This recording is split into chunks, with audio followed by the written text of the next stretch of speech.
Common Ground Podcast 22. And like I always tell y'all, go hit that subscriber button because it's free to do. And a lot of y'all set up here and y'all ain't even subscribing to us. So go hit the subscriber button. It's easy to do. It's free. Don't cost nothing to do that. Yes, sir. We have a great person, one of the great brothers in the United States. You already know how I do it. I said that. We're going to get right to it. But first, we always got to do what everything we do. You already know it's your boy in Philly J. Thank you for tuning in. Murdoch, welcome back to another episode, to another guest. Great guest. I guess you forgot I need the mic, bro. Yes, sir. Yes, sir. Yes, sir. Every day they Thanks do for that. reminding me. Well, you know, that's all you get from him. We have someone that's great brother. Actually, a different, so many hats, man. Author, a producer, a writer, been in the rap thing. He's been in all these games, man. Let's give a real great welcome for Jermaine quickly, man. Yes, sir. Yes, sir. Welcome. Appreciate you coming out.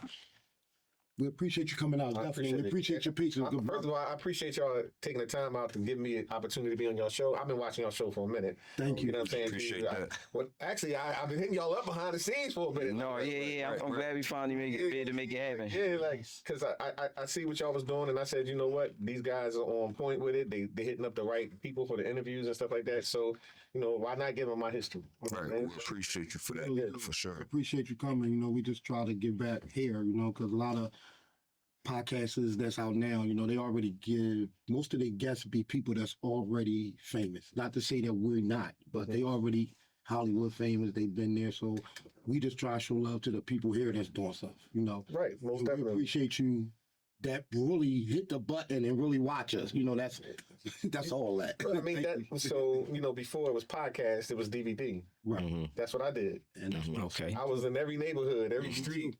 You know, anybody you name, East Area Avenue. I was up Feltonville with Black De Niro, all them dudes. You know what I'm saying? Down the bottom. You know what I'm saying? But anywhere that rappers was rapping and doing their thing, I was recording them. And then I was also with the Stars, working with them. You know, I used to be a director for Urban Expressions. Okay. You know what I'm saying? So with Shelly Shell, shout out to Shelly Shell. Yeah, for sure. Box is the one that started me, like, and actually he was in one of my videos before he stopped doing anything, because I used to teach at John Bartram High School. And when I was teaching at Bartram High School, I did the film class they had. Okay. And so I had made a song. This is Biggie was out during this time. This was right before he got, well, actually when he got unalive, you know what I'm saying? So I was teaching a class in 99. And Ed Box came out to the video shoot, you know, show love. He was in the video, and you know, we rocked out. I was with Supreme at the time. Supreme, the Resurrect. I don't know if y'all familiar with Supreme. Well, we all grew up in Penrose together. You know what I'm saying? So you know, that's how I knew him. But yeah, I was doing the DVD thing for a minute, and just like, I don't know, when I see podcasts today, because y'all our station, you know what I'm saying, to you. When you had to actually run the street with your camera, it was different. feeling. It was. For sure. You know what I'm saying? You had to really be tapped in. Yeah. So when I first started my business, Illidale Styles, that's why I always brand myself. But in 2001, I went and got a press pass from the city. Okay. So that press pass allowed me to be at every event across the city. I mean, every event. Right. I mean, from the car shows to anybody that was doing anything. Like that's what you needed. Really back in the day, Bernard Hopkins, Joe Frazier. I got Joe Frazier, footage of Joe Frazier before he passed away. You know, and him and his son. So that press pass gave me access. Okay. Yeah. So any artist that came in the city, I mean, any artist, because I used to, my DVD was in consignment up 15 for Cecil before. Okay. Okay, yeah. Right? You remember that story? Yeah, exactly. Well, Meek Mills, and he'll tell you himself, Meek Mills was the first person to ever get an interview by me. Now, he was on rap DVDs, but nobody wasn't asking him no question. But we sat down, he actually put it on his page not too long ago, where he was telling people, like, yeah, you know, this is where I started. You know That's what I'm what's saying? But yeah, like, and you know, and I know a lot of people say, "Oh, we don't like to talk about what happened back in the day," but it's relevant for you to understand that a lot of people in the city was on my DVD first before they even got known. Exactly. Like we had Spotlight magazine. Yeah. You know what I'm saying? Summers was on that joint. Yeah, it was. Oh, for real? Yeah. That's love. That's how I know you. What you're saying. Yeah, like no, yeah. So you know, but that's important because the foundation is important. You know, some people try to forget that, but Yeah, you can't erase history. Yeah. You know what I mean? Definitely the foundation. yeah, thank God for YouTube, right? Because right, if I speak some truth, I can go back on YouTube like and pull it out. Like, you know, what I'm saying? Yeah. So Yeah, when the YouTube era came in, they start capturing that's exactly what everybody was doing. So now you could showcase it a little better. that was correct because I was a real heavy on MySpace because I used to do. So y'all remember the Arts Garage? Yep. I'm not sure. Yep. You don't remember the Arts Garage? It was everybody used to do shows in there. Bridge Avenue. Mm-hmm. Okay. I didn't know that. They used to showcase all the shows that I used to film in that joint. You know, with Sandman, all of them, Jimmy the Saint, all of them. But you know, I can't get his. Oh man, he gonna kill me. I can't get his name out right now. I'm getting older, fellas. Like you know, I'm be 53 in a couple of weeks. You know what I'm saying? I'm trying to get. Congratulations. Aries? I'm an Aries. Me too, bro. There you go. I know that's why the energy is right. bro. Show over, y'all. We going out. Y'all. Come on, big bro. So like the Arts Garage, like that's when I wrapped my van and was really coast to coast DJs, mixtapes was out during that time, and I used to roll around with them. But I had my own rap van, like you know what I mean, and I used to go to New York. Beans and them know me well. You know what I'm saying, like. I recorded a lot of state property stuff. You know what I'm saying? Even when Dame Dash, when they first came out with State Property Movie, I was one of the official DVDs there. You know what I'm saying too, and I got all the behind the scenes footage of that. Oh, nice. That's what's up. You want to talk about history? Let's talk about G Unit Philly, right? Mm-hmm. I was the DVD. If you go back and pull up that footage, I was the camera guy for that. Okay. You know what I'm saying? You want to talk about first on World Star videos to get 650 plus views. That was me. I did that video out here grinding with Gilly, J.I. Yeah, okay. Yeah. What about Hood to Hood? Oh, I remember Hood to Hood. Like, I was around when they was doing that, but, you know. On it. Yeah, actually, if you really want to get technical. That's why I asked you.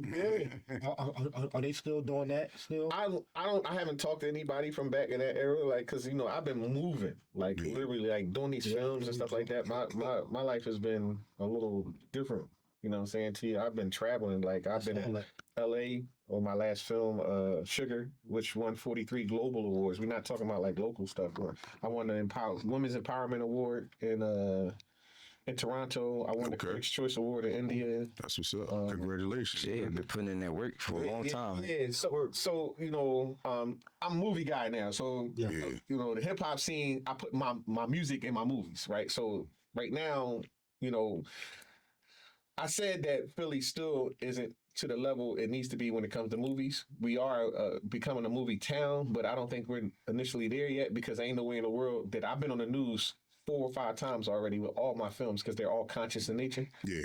And really, it didn't get the buzz that I expected. I mean, I paid a lot of money too. Like, you know what I'm saying to you? So it's, to me, I found out some other things behind the scenes that kind of wrecked the ball too.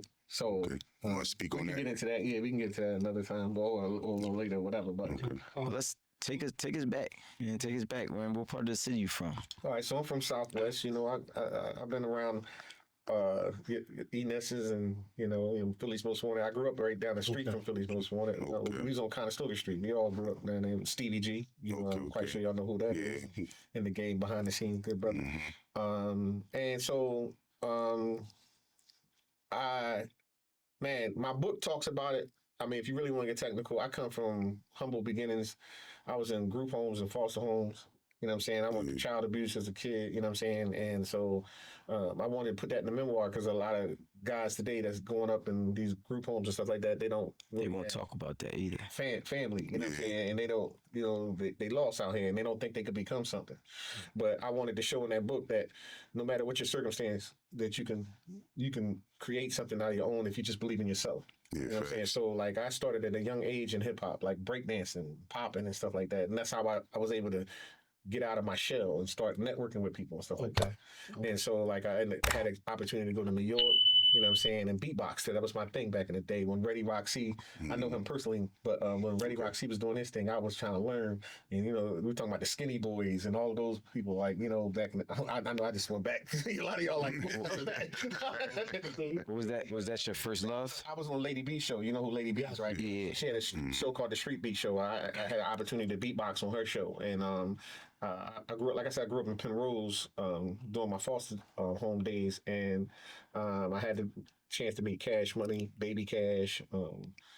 And I had a partner named DJ Mellow D, and he used to rap and I used to beatbox, and you know that was the thing in high school. But I've been beatboxing since the 8th grade. Like I've been even all my yearbooks got me on stage doing my thing. You know what I'm saying? So I got history as far as that's concerned. But that's what really broke me out of my shell as far as like, because the stress was real back in the day, because not knowing your family, not being around your family and stuff like that. It just kind of took a toll, but I vented it through hip hop. So hip hop was therapeutic for you. Yeah. It definitely gave me a foundation. You know what I'm saying to you? Because hip hop was real to me. It was more like, you know, it wasn't just the street slang and all of that, you know, but it was just it All gave the me elements. confidence. Exactly. You know what I'm saying to you? It built a character for me. Okay. That's what's And was that your first love? It's Yeah. beatboxing. Beatboxing was breakdancing was my first Breakdancing, love. okay. I ain't gonna breakdancing was my first love. Okay. Beatbox came second. You know what I'm saying to you? I learned how to breakdance through the New York City Breakers. They used to have a poster out back in the day that when we was in the group home, everybody had to follow that job. So that was my thing, like, you know. But yeah, beatboxing came next, and you know, I was real good at it, and you know, I was able to do shows. I opened up for 3 Times Dope and Cool C and at the YMCA, 52nd Street YMCA. Yeah, my cousin used to run that joint, Bert. Yeah. So, you know, I go as far as back as that. And then play ball with that joint. oh, yeah, you got some history, bro. Yeah, I grew up in the neighborhood like down North Philly at 24th and Cambria, but Okay. you know, so Daryl Schuler did a lot. You know, he used to help us, so we used to had a little access to some of the stuff he's saying. But I was a teenager then. Okay. I do remember the rap joint on down Cecil B, because my cousin a rapper. Shout out to Keith Summers, and my cousin Kel's a rapper. Plus this dude a rapper. Yeah, Jay Lansky ran I know what I'm saying, but you know, Right. then they was all rapping back then. I mean, you know, Whoopi doing this with us. But, Okay. you know, That's love. they was rappers, so that's where they used to go. That's when 923 was. 923. Yeah, I mean, they might Watch not. it. They might not know know that. about. So 13 and Vine, he had both clubs. He had Okay. 923 and he had 13. We talking about Bobby Dance here. Right, yeah, Bobby Dance. Bobby Dance. So I was one of the night managers at Bobby, but I was with Dance's nightclub when it was at 7th and Filbert before the prison went there. Okay. So we had the small spot, right? I did. Yeah. But the Source magazine got started there. Nobody won't tell y'all that, right? No, I knew it was there. Yeah. It got started there. Yeah, my You know? man used to drive the truck, big boy. Yeah. So basically, I got a chance to open up for Wu-Tang when they first came out. Okay, You know, but that was at 7th and Filbert. But then they closed it down. right. Right. And then Bobby had to re-strategize, and then he came out with 13 Vine, and then I stayed with him with that situation, and you know, Jesus was cool. yeah. I got to meet Foxy Brown, you know. Yeah, he used to come there. Yeah, you know, but I used to, you know, DJ Touchstone, you know what I'm saying, which is my personal friend now, you know what I'm saying, too. Casper was the DJ down there, and DJ Boo was one of the DJs down there. Okay. And so I know all those guys. That experience just taught me a lot about the game, you know, behind the scenes. You know, Jay-Z opened up down there. So I got a chance to open up for Drew Hill, but Jay-Z opened up down there with his little, that's when they came out with the Hawaiian shirts and stuff like that. And I remember him that was actually big, literally come up to me saying, yo, I like what you did, bro. That was dope. You know what I'm saying? I remember that like it was yesterday. You know what I'm saying? The energy was different back then. It was. Energy today is totally Right. you jocking or I forgot the new slang, whatever the new slang is today. You know, you're not supposed to do that. You're not supposed to tell somebody they good or whatever the case may be. Oh, yeah. You know what I'm saying? But back then, people would tell you, like, you know, if they like what you did, they like it. You know what I'm saying to you? And so I got way more love back then than, you know, today is like everybody's all for self. Fact. Everybody look like they got their guard up. Yeah, like too- down. yeah. Everybody down. So, But since we on the music, let me ask you a question. What do you think about the music nowadays? right. To me, it doesn't have soul. That's just me personally. Yeah, facts. Okay. Soul has a heartbeat. You know what I'm saying to you, and it hits you differently. Okay. Today's music, because the RPMs went up, Yeah. it skips a beat. So therefore, it's skipping a beat on your soul. Right. You know what I'm saying? So it's not keeping you in tune. It's just making you bounce around. It's Right. giving you high energy, but it's not giving you the perfect energy for your soul Right. That's right. to keep you grounded. Which a lot of the artists too, but a lot of the consumers don't understand vibration. Right. They don't understand the megahertz and how music is played from back then to now. Why it feels different? Right. Because the hertz is up. Yeah, the hertz is definitely up. Yeah. And so I mean, now don't get it twisted. R&B music used to be 120, Mm-hmm. but it was slow. Boom. That was 120. Yeah. Even though it was 80, it was 120. You feel me? Mhm. Because you was able to add those different symbols or in between it, but they always kept it paced. And if you notice, your heart stayed calm. Right. Now the rhythm is out of order because all the instruments is moving at a double pace. Yeah. So of course you're gonna see kids out here running wild for the simple fact that their music is wild, and it keeps them unbalanced. Exactly. And That's they why do I listen to unbalanced more things. reggae type music, reggae type vibe.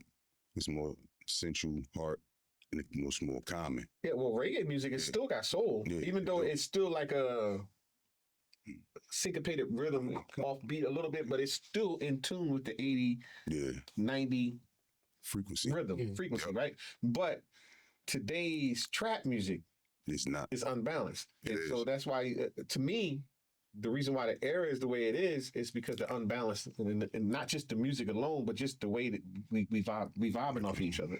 Yeah, totally It's not agree. feeling you like, All right. you know what I'm saying? I don't even really think like trap music is even really trap music anymore. Because when you listen to trap, they still trying to make you dance. They still talking about the chick over there Yeah. in the same song. All right, so now you're getting into other dynamics. Let's get into the fact that there's no more A&R people who know how to teach. It's a word. It's a person, a specific person that used to teach how to Artist development. artist development. Okay, I couldn't get it out. Artist development is not fluent right now. Right. Okay, so everybody just doing their own thing. All right. Everybody know what they know. You know what I'm saying to you? I've been doing this for a long time, but you don't want to take good criticism. Right. You know what I'm saying? Which will make your music and your art a little bit better. Right. You know what I'm saying to you? And then now you looking at me as the old head. Well, you ain't doing this and you ain't, what's your last thing you did? You know, Right. listen, brother, Right. I might not be Right. now, but I understand the science. Yeah. Right. And so understanding the science makes you better. Right. You know what I mean? You want somebody on the team that's going to make you better, not make you worse. Yeah. You feel what I'm saying? So today, young people don't know how to take criticism That's to a help fact. them move to the next level. That's a fact. You know what I'm saying to you? So at the end of the day, don't look at my age, but look at my wisdom. Right. Right. You feel There me? you go. You talking to him. You know what I mean? And so at the end of the day, that's what's going to help you build. But that's why the music is the way it is today. And I had, some music I like some of Kendrick stuff I like. You know what I'm saying Right. to you? Some of Drake stuff I like. Don't get it twisted. You know what I'm saying to you? But lyrically, I was about to ask you that. That's Like, totally different. There ain't no lyrics. it's no. First of all, it's not. Because it That's don't gone. make sense. But when I say, but let's what I'm saying. let's not downplay what they do. No, Let's efforts. They entertainers. They are definitely entertainers, right? Right. But lyrically, they don't understand their own frequency. Right.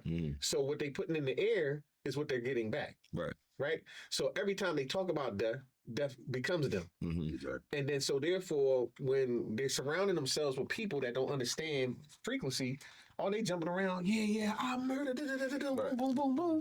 And the next thing you know, 2 days later, somebody getting shot, or Yeah. on the live, and they like, well, why, you know what I mean? Oh, the world is messed up. No, you bringing that to your world. Yeah, it's called the law of attraction. Law of attraction. There you go. For sure. Yeah. So- So, So, what got you into the music, and who was the people that influenced you?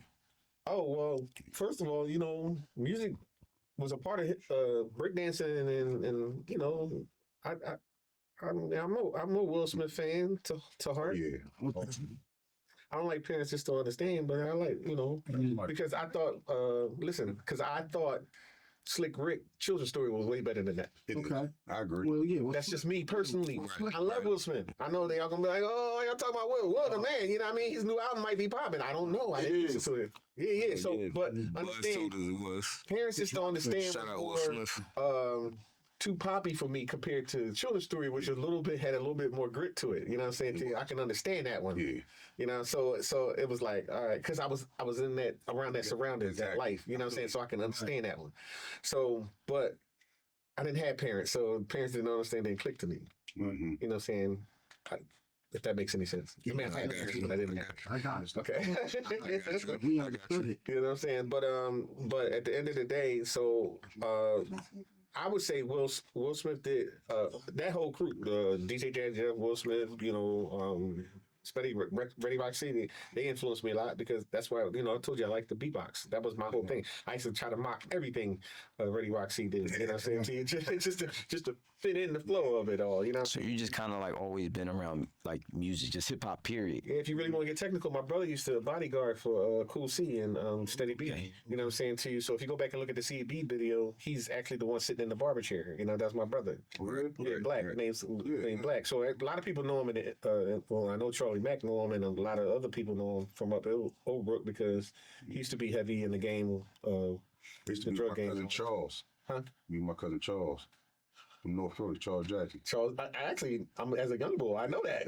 Yeah, I actually know that. You know what I'm saying? But well, anyway, you know, that's how I got hooked. I always been around the music, and I think that was something God initially, or Lord God initially wanted in my life for me to be around the area. I don't know why I'm still here, but my brother got killed in 33 when he was 33. Rest in peace. My mom died when I was 19.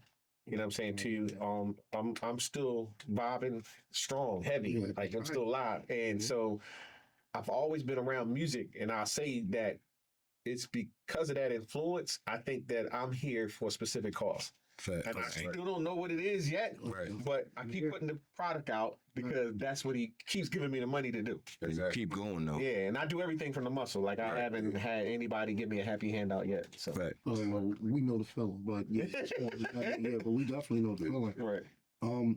Question, Roland, what high school did you go to? I went to John Bartram High School Okay. and went back and actually taught there. No, that's what's Oh man, that's all. Like, yeah, For sure. Teachers, you're a teacher too. that's all. At 95, from 94 to 97, I taught there. It was supposed to be I was a science lab assistant, and it ended up turning out to be what they call how would you put that? so. No. Well, yeah, sub, but I actually was like a motivational speaker to all the kids, and like it was a mentoring, like a mentoring program. Okay. Yeah. That's what it became. And so, because a lot of kids at that time, they was just still trying to find their way through. Yeah. So it was dope to even, for the principal, the Bartolomeo, that had trust in me to even do that, you know? Because I would go to everybody class, disrupt the class, go in, teacher be like, all right, I'm leaving, Mr. Quick. I'll see you later. And then I'll be helping them out, you know what I'm saying? It was a good feeling. We need that now. Yeah, they do need it now, but it's a difference. Your ass whooped now. It's a difference now because now I need a whole program. You know, I need to go in there with some tangible items so they can take away with them. You know what I'm saying to you? Because today they don't understand anything. You can talk all day, but they need to see some proof. Yeah. You had a youth outreach program as well, right? Oh, you did your homework. Of course. Yeah, it's called the Youth Community Outreach Program. I used to be a minister at Morris Hill Baptist Church on 9th and Lehigh. So I used to be in the Badlands a lot. Yes. And I would, we had a program called, like I said, the Youth Community Outreach Program. I had almost 150 students. I took students from Hartramp Elementary School and Dobbins High School. Yes. And Dobbins High School students would get service learning credits, and by mentoring and teaching after school program for the Hartramp children. And so they would come, they get a snack at the church. I got grant money. The school board gave me a $5,000 reimbursement grant every year. I'm sorry, every month to facilitate the program. So they had pinball machines, they had pool tables. They had computers, and actually, I was real good at computers. So we took old computers that Apple gave me, and I would refurbish them and teach people how to put computers together. Back then, that was the thing, you know. Right. Okay. Now nobody does that, but anyway, They do. they do. Yeah, and it's more it's more geared towards gaming. Right, yeah. Back then, we was just trying to learn how to type computers. Yeah, You know what I'm saying? So I knew how to put the motherboards together and all of that. Okay. So I was teaching seniors as well as kids that when I did that room internet program. That's It was dope. under the direction of Isaac M. Smith, who passed away. He was my pastor at the time. Would you get back into that again? I would love to do that on a larger scale now. Yeah, that's what I'm saying. My goal is to actually try to get a facility Mm-hmm. that it would be a network hub Mm-hmm.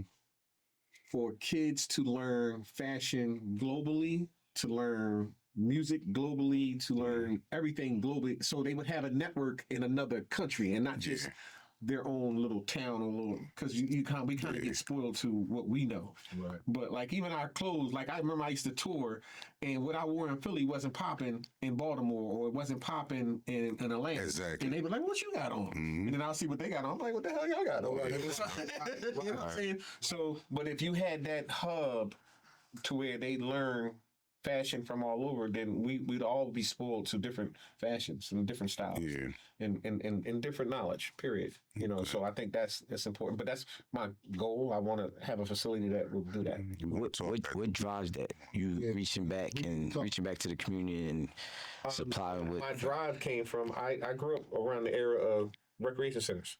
Recreation centers in the city were very powerful because they gave a place for people to come Yeah. and do things constructively.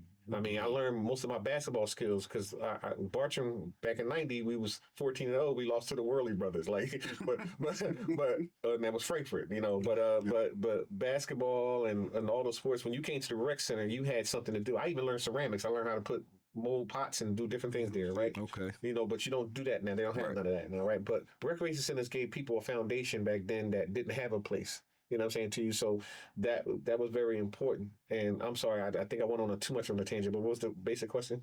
Like what drives you to reach back out to the community? So being at the recreation center made me know that helping is much more better than taking. Right, and so biblical is it's better to give than receive, right? Right, but for me personally, the walk is different. You know what I'm saying to you? Because I seen people that helped me, and I seen how, you know, even when in my days of not having a birthday and not having a cake, and how they reached out and bought me a damn Twinkie. Like the recreation center workers there, they bought me a Twinkie and put a match in and said "Happy Birthday." It was a thought that counted, right? Right. Because at that time I didn't have any family around. It was just foster home people, like, you know what I mean, people that didn't understand my struggle. You know what I'm saying to you? But the recreation center showed me something different. Okay. And so I feel as though that if those recreation centers was built up in a better space, up to date, it would give kids an opportunity to come to a place where they feel safe, one, and then two, they get people around that really care about their struggle. You know what I'm saying to you? Because when you was working at the rec center, you know, it was enough money. It probably wasn't a lot of money, but it was enough money for you to, you know, see somebody and help them out. And that's what people were doing back then. But I don't know, today you need more people that care. And I think we, as a people, have lost our drive to care because the rules that are in place causes us not to want to care. Like, for instance, you could be on a train, seeing somebody getting beat up, but if you go to intercede, then if you unallow that person, you might end up in jail just for the simple fact of whatever the rules or the laws are. Exactly. So you take away from the essence of good Samaritans. Right. Exactly. You know what I'm saying? So nobody wants to be a good Samaritan no more. Nobody wants to get involved anymore. And so these are the issues that we have today compared to yesterday. We didn't have that. Right. And so I understand why people don't want to help young people, because it takes a lot to help a young person. Because one, you're dealing with attitude. Two, you're dealing with chemical imbalance. Three, you're dealing with no structure. Right. So you need somebody with structure, but Substance with abuse. discipline. Right. See, all right, so now if you don't know, if you didn't do your homework on this, I am now, for the last 7 years, I've been working in the psych ward Northtown State Hospital. Okay, I didn't Okay. know that. So, Okay. so that's what I do. I used to work for the government, Federal Protective Service for 13 years, carrying a gun all day, but that wasn't cute.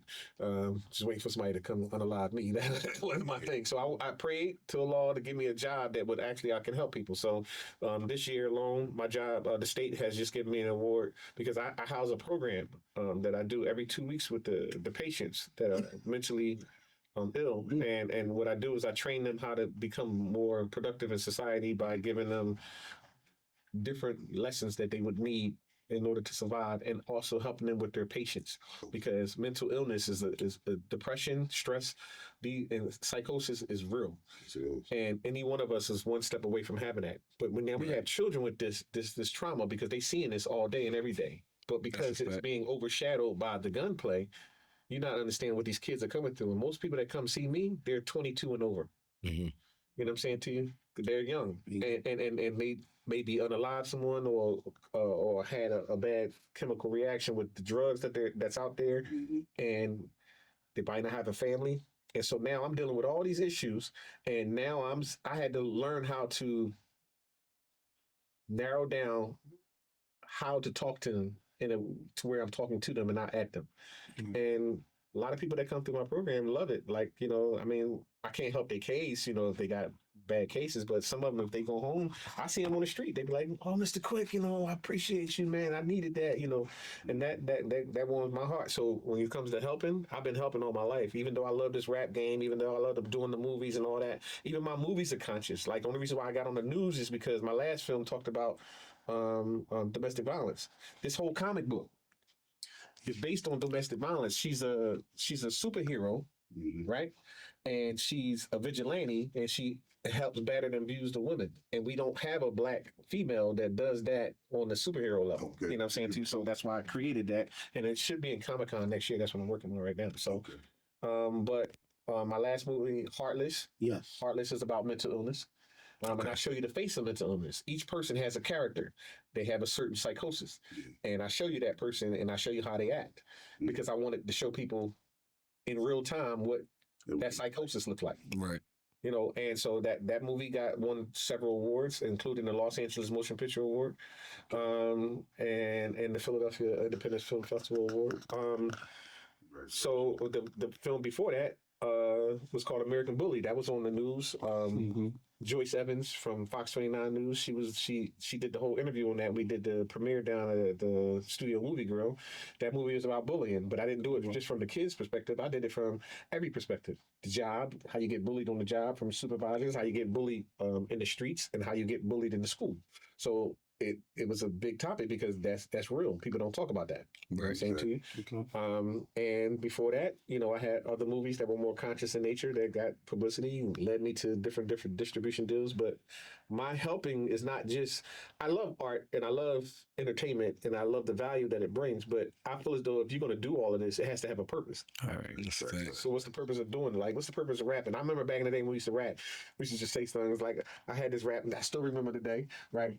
And it was called Double Double, right? So I was like, double, double, double, trouble coming in the mix, rhymes, they flip, get ready for the tricks, 3 in a row, I'm ready to flow, I'm tickety tick tack tack toe, right? What the hell did it mean?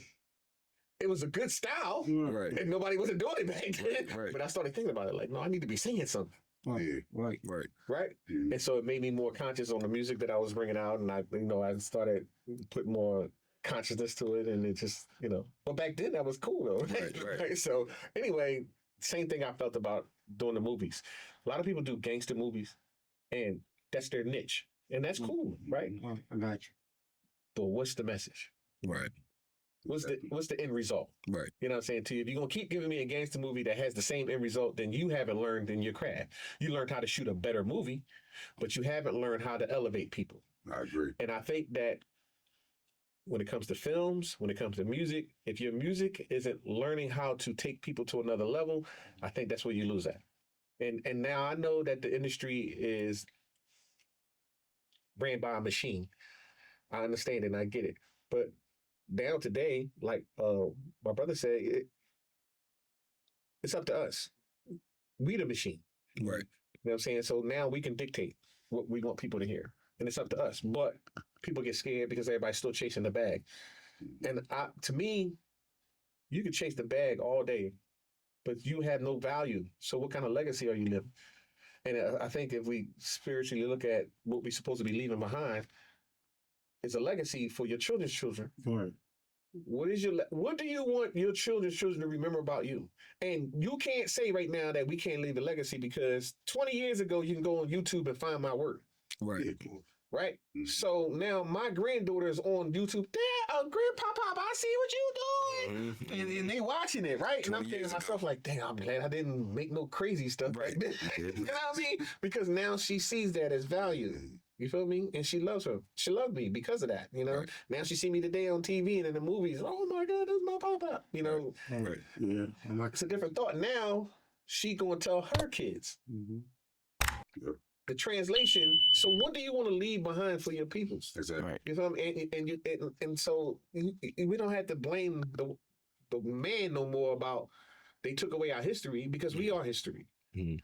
And it is our job to leave that legacy behind. So that's, I mean, to answer that in a nutshell, like that's You definitely ain't saying more.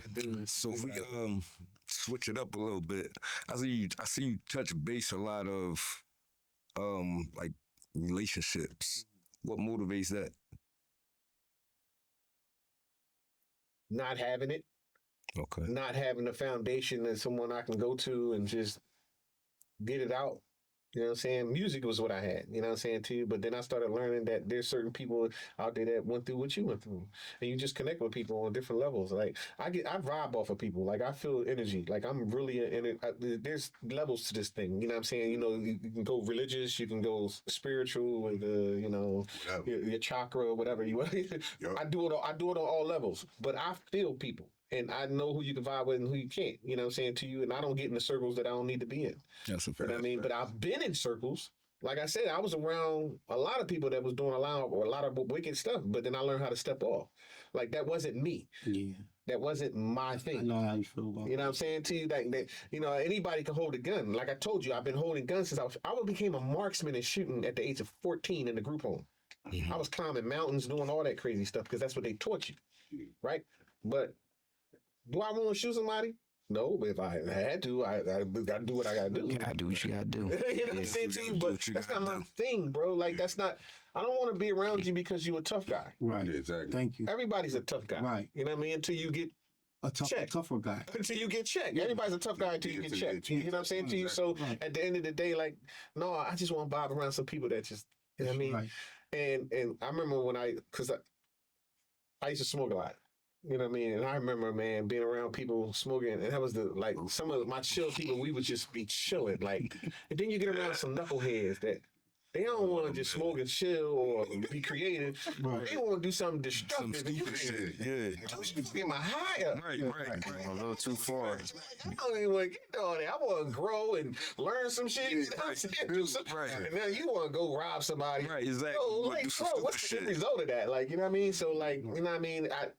Listen, do what you do, but stay away from me with the drama and the dumb shit. Like I ain't with all that, you know what I mean? But if we building or we trying to learn how to make some life-changing things in life, yeah, we can do that.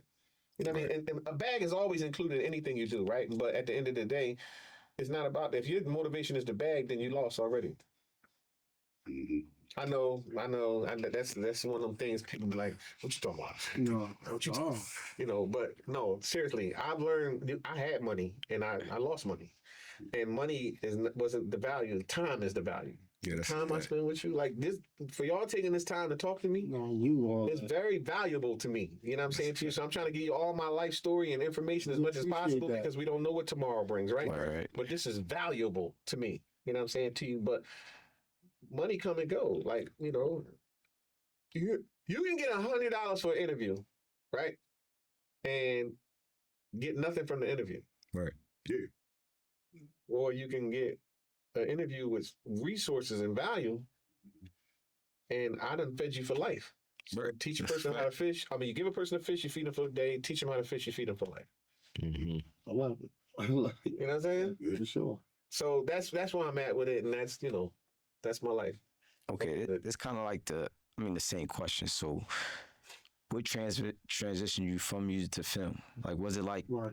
you still trying to reach the people through films. So I've been through every era. Yeah. I done seen the gangster, I done seen this guy, and I done seen that, And so, like, when I started seeing music not be the thing, it was like, no, I take that back.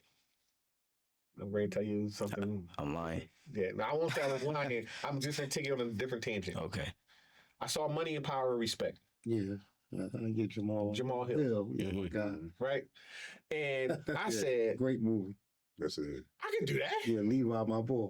I said, but I saw the movie and I immediately said, I can do that. That's how Right. got started too. Because I saw it, I was like, Y'all ever it wasn't the fact that it was bad or anything. No, It inspired me. I was like, yeah, it was a great wait a point. minute, I can do that. I just went to school. I went to the Art Institute for Music and Video Production in '95.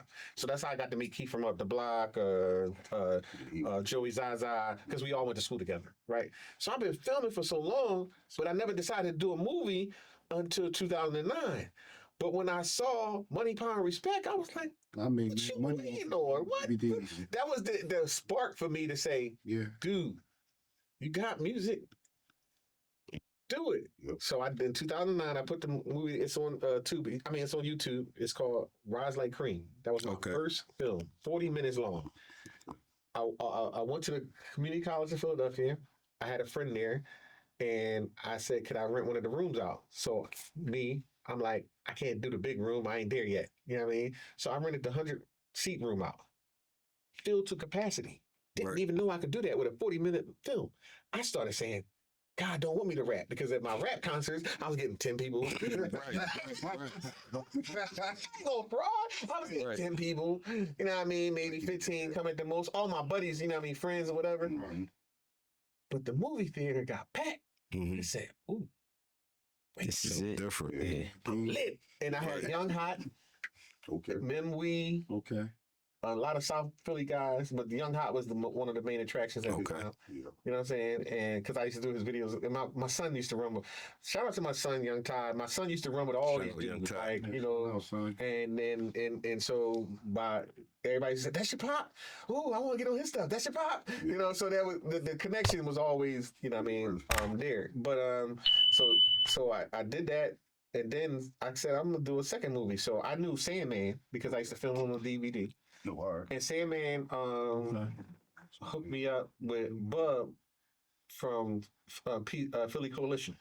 Okay. And then me and Bub got together. We sat down. We said, we're going to do this second film. And I was telling him what my idea was. And I wrote the film already. And he got his James Cagney in it. And I had my peoples in it. And the second film, I said, I'm going to rent the big room now. I feel kind of big boy. Yeah. I had the bikers come out, community. I had all kinds of communities coming out. Didn't know people was paying attention to me like that. And that room only hold 400 something people, 400 filled to capacity. And it was a light bulb from that point on. God said, "This is you." Like, and I just ran with that thought, right? Shoot. That movie that was called Concealed Habitat. And that movie turned into a movie I wanted to write about hip hop. It was called Change the Beat, which is now on Tubi. But it's been out Okay. since 2014. Yeah. When DVDs, I was getting $14.99. That's why I said I'm spoiled. I know we talked prior to this, but I said I'm spoiled in the game. Mhm. Because one DVD at $14.99, I'm cool. Now getting $7 every 1,000 streams is kind of ridiculous to me. Really? You know, but that's the new game, so I'm trying to learn how to deal with it. But the bottom line is, so when I was doing that, the third movie, I rented the community college again, and it got sold out. It got so bad to where community college told me I couldn't come back no more Damn. because it was just the crowd was Just just outgrew it. Yeah. outgrew the That's all crowd that. in 3 movies, That's what's up. Okay. right? So here comes the 4th movie, American Bully. Okay. Took it to Studio Movie Grill. Okay. That time I'm buzzing, so the news on it. Like I said, Joyce Evans, before she retired, I was her last interview before she retired. She said, you can watch it on YouTube. It's on YouTube. Mhm. And she was like, wow, what possessed you to do these movies? And same thing, these questions come. I said, I think it's God, because I was doing music for so long, wasn't getting no buzz. And now I'm doing movies. This is what he wanted me to do, right? So I did it. And I bought 2 rooms because 2 rooms was 400 people. So I'm thinking like, I'm still thinking community college. Yeah. But I'm not thinking like God. Mm-hmm. I'm thinking like community college. Thinking Right. small. I had to call the movie studio up. I mean, the studio movie girl back up and ask them for more time because it was sold out capacity on both rooms twice. Right? So we're talking about maybe 600-700 people. I was shocked. In that movie, who did I have for American Bully? These are all no-name actors and actresses, but it was a good movie concept. Okay. You know what I'm saying to you? Now I had some rappers in there like American Bully. Who was Rome, your favorite rapper? I don't know if y'all know him. I mean, just a little. They wasn't really big, but the storyline was good, right? Right. DJ Peer Pressure, one of the DJs was in there, but it was a real story about him because he has stage 4 cancer. And so I wanted to talk about that in the movie. So we talked about that in the movie too. So that was a big thing because I was also connected with the International DJ Cafe because they used to play all my songs. Okay. So I was in different parts of the country because of that cafe. Right. You know what I'm saying? So, no, hold on. Google my name, and then it should come up. American Bully, Jermaine Key. And I'm gonna tell you about that. So I was the first person in Philadelphia on Amazon. I'm glad you pulled that up. In that movie right there, this is how I tell you about the behind the scenes stuff. Yeah. I had a movie called American Bully. A white guy had a movie called Bully. Right. Right. Right? Yeah. Mm-hmm. I don't know if he knew somebody from Amazon or whatever, but what happened was they was mixing my story up with his. So I would call them up, Amazon Prime, and say, hey, on the back end, when people go to pull my movie up, his information is coming up and not mine. Like you would see my picture of my thing, but his information, like this ain't his movie. It's my movie and his is two different stories. Mm-hmm. To the point where the third time I emailed them, they stopped answering my calls. So I'm thinking like, why are you answering my calls on something you messed up on? If I mess up, then it's Right. It's different. But then I started seeing his movie, and his movie was made in 2009, and this movie is 2017, and you promoting his more than mine. And I'm thinking like, well, maybe they related, like cousins or something. Come to find out, he know the people that's running the Amazon joint. Okay. And so therefore, they wanted to promote his, and mine was just because it's black. Mm-hmm. Or I don't want to make it racist. Maybe it wasn't racist, but to me it was. We know what it is. All right. They didn't want to put mine, and then they sent me a letter in the mail saying this film doesn't fit our category. Hmm. And I said, "Oh, that's how we playing with Amazon Prime. Okay, cool. I got it. I chalked it up or whatever it was, right? And so it was on Amazon Prime for a year and a half before they took it down, right? So I said, all right, I'm not gonna sweat that. I'm gonna let that go. I was hurt because I was like, you know what I mean? I did that from the muscle. Put it back up there too, because I'm looking and y'all ain't got it in this category. They got every movie you name except for that one. Yep. Stop playing. Come on, man. Yep. And so I was mad about I that. got every jaw. That's what he told me. And I said, all right, cool. I'm gonna let that go. Mm-hmm. So then I said, I'm just gonna go ahead and do the fifth movie, and I did the Heartless joint. But then COVID hit us, bro. Yeah, cool. Fucked a lot of shit up. Heartless didn't even get no shine at all because everybody was worrying about if they was gonna die. Right.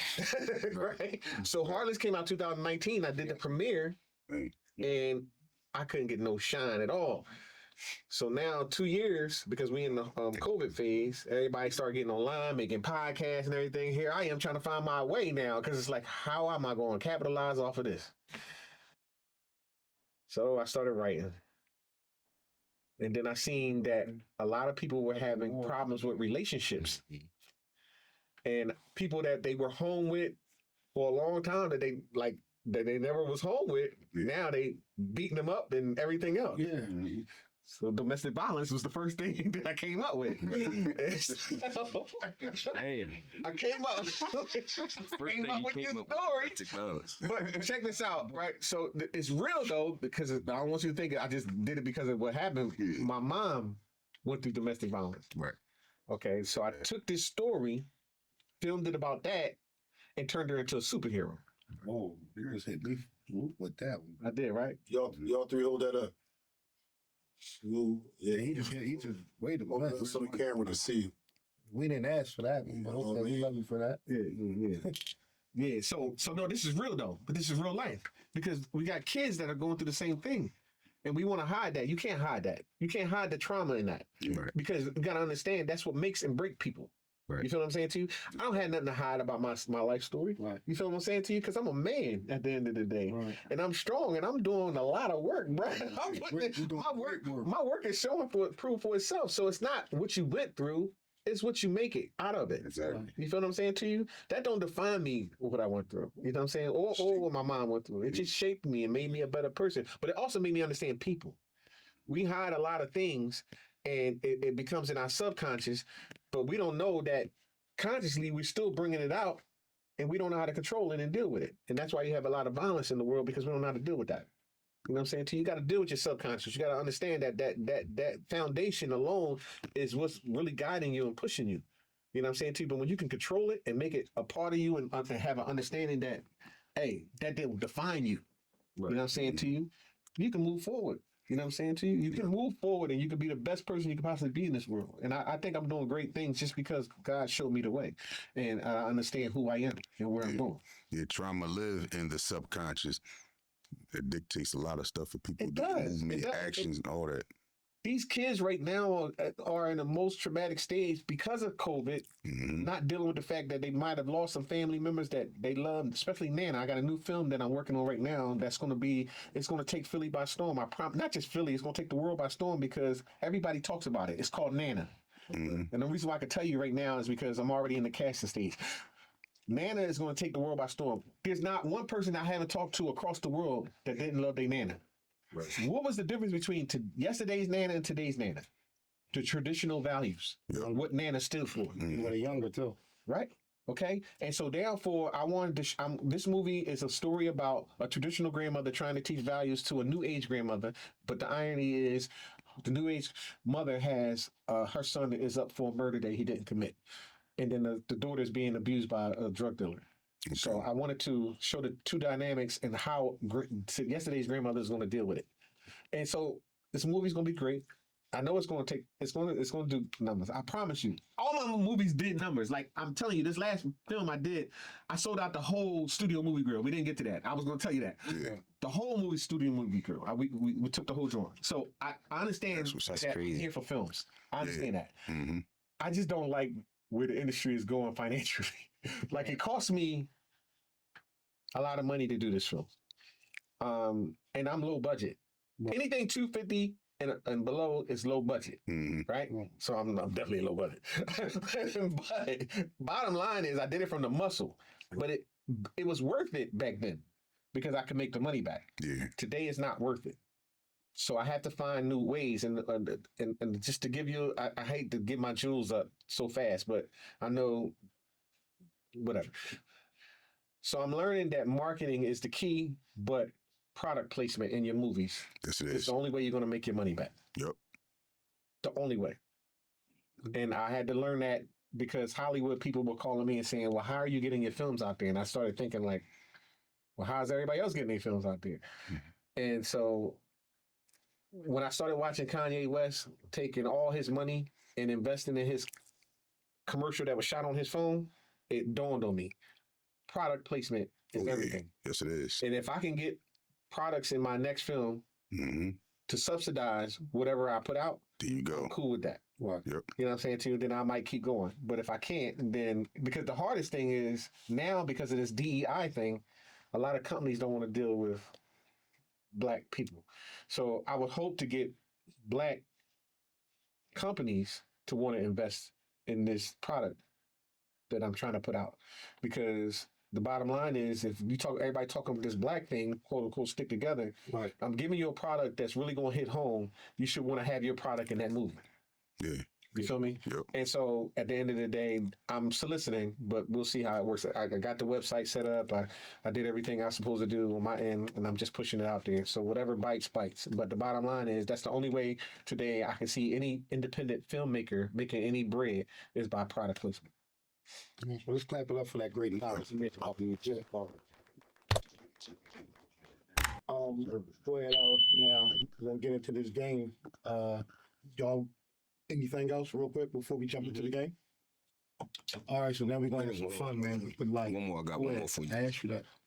I got one more for I you. love the energy. So Fucking crazy. My brother. you also speak on the industry being dirty.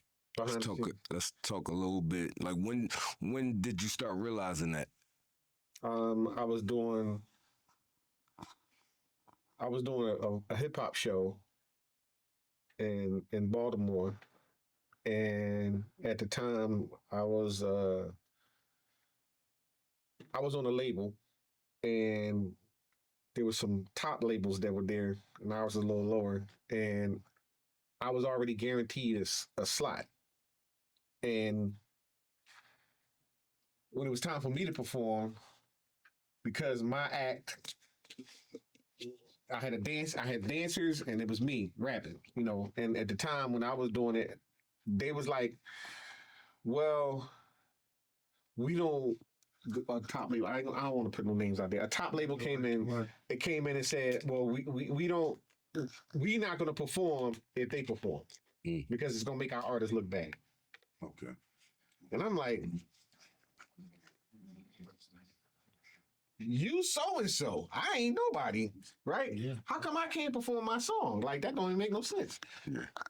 So that was one incident that I noticed that, behind the scenes, somebody can hold you back from being great. They Right. can. Mhm. The other one was, I just told you about the Amazon thing. Right. Yeah. You know what I'm saying to you? I felt That's as though corny. Yeah, that was that's corny. I'm gonna call y'all too. And then the last thing that I noticed behind the scenes in the city.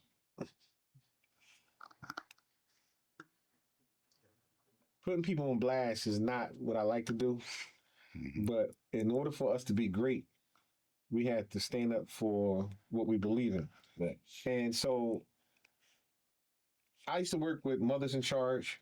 I used to do a lot of filming for them as far as that was concerned, not on the political side, but the filming. And Charlie Mack used to host a lot of events. Charlie Mack Party for Peace. I'm just a film guy, bro. Like, I'm not, you know what I'm saying? I wasn't even jipper about meeting the stars because I was already meeting them since a young kid. So that didn't mean nothing to me. So I went through all the particulars to get the press passes and everything you need for the event. So a lot of people know me like Kobe Cole from radio station, a lot of people. Yeah. And so we was down at Miss Tootsie's one day Okay. and filming for the Party for Peace, and I had the press pass on and everything like that. And I'm trying to film, and I remember Kobe Cole on the side of me, and it was Charlie Mack trying to direct traffic, and he got real like belligerent, like on some, why you here? Who you filming for? Push me on some, like, me and Charlie a little taller than me, but like I'm tall, I know. Yo, what's up? You want to see the press pass? I'm here, Charlie. What's up? You don't know who I am. Like, he know who I am, right? But he acting like he don't know, right? And then Then Kobe on the side of me said, yo, why he push you like that? You don't see who with the pass? I said, yo, bro, I don't even know. And at first, I took it as like maybe he just under stress. You know what I'm saying? But then when I started hearing the stories about how he really liked that. Yeah, right. You ain't did shit but spin wheel on Now here's some other big boy shit. All he did was spin wheel around on the fucking TV. But here's some other big boy shit. My brother Black grew up with all of them, right? And so we at the Charlie Mack Party for Peace, when he was at the Spectrum, and this was Zeus when Zeus was alive. Before my brother and Zeus is in the middle of the floor having a discussion, playing. And my brother big, but he's shorter than Zeus, and Zeus looking down on him. And they got into a playful mood, and then Zeus grabbed my brother by the ball, and they were just playing in the middle of the floor. So, but it was crazy. It was just, What happened at his party? No. It was at, listen, they was testing each other. Because my brother, like I said, my brother was big and Bruce is big. The Charlie Mack of it? No, Charlie Mack was Wait a yeah, no, wait a minute. This era is not like yesterday. Yeah, trying to spin it. Yeah, I get this. I get this spin. Yesterday's era, y'all would understand. Today's era is more like, no, that was some the whole stuff. No, it wasn't. It wasn't on that. It was on some like they testing each other's shit type thing, right? And so, and so we go off, and now it's time for me to start filming to go into the joint. And how about Charlie once again on some? No, you can't stand here. You can't do this. You can't do that. Like, and I'm thinking to myself, like, damn, Charlie, I'm filming for you. Like, literally.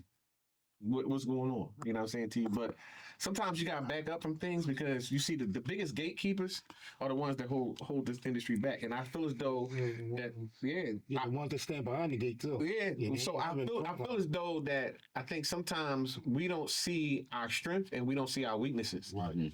And I think that sometimes when you hoarding something, sometimes you might be hoarding a gem. And I think the reason why our city hasn't grown to the higher heights and the deeper depths that it could is because a lot of gatekeepers have hoarded those with the greater talent in order to satisfy their own personal gain. Okay, I'm gonna piggyback on what you said right a little bit. What you said, I agree. A lot of people don't speak on it. A lot of people don't say certain things. I've been in the music business for years, right? Running around. I've seen things. I know certain things. Who was who. I never looked at certain things as anybody can stop my momentum.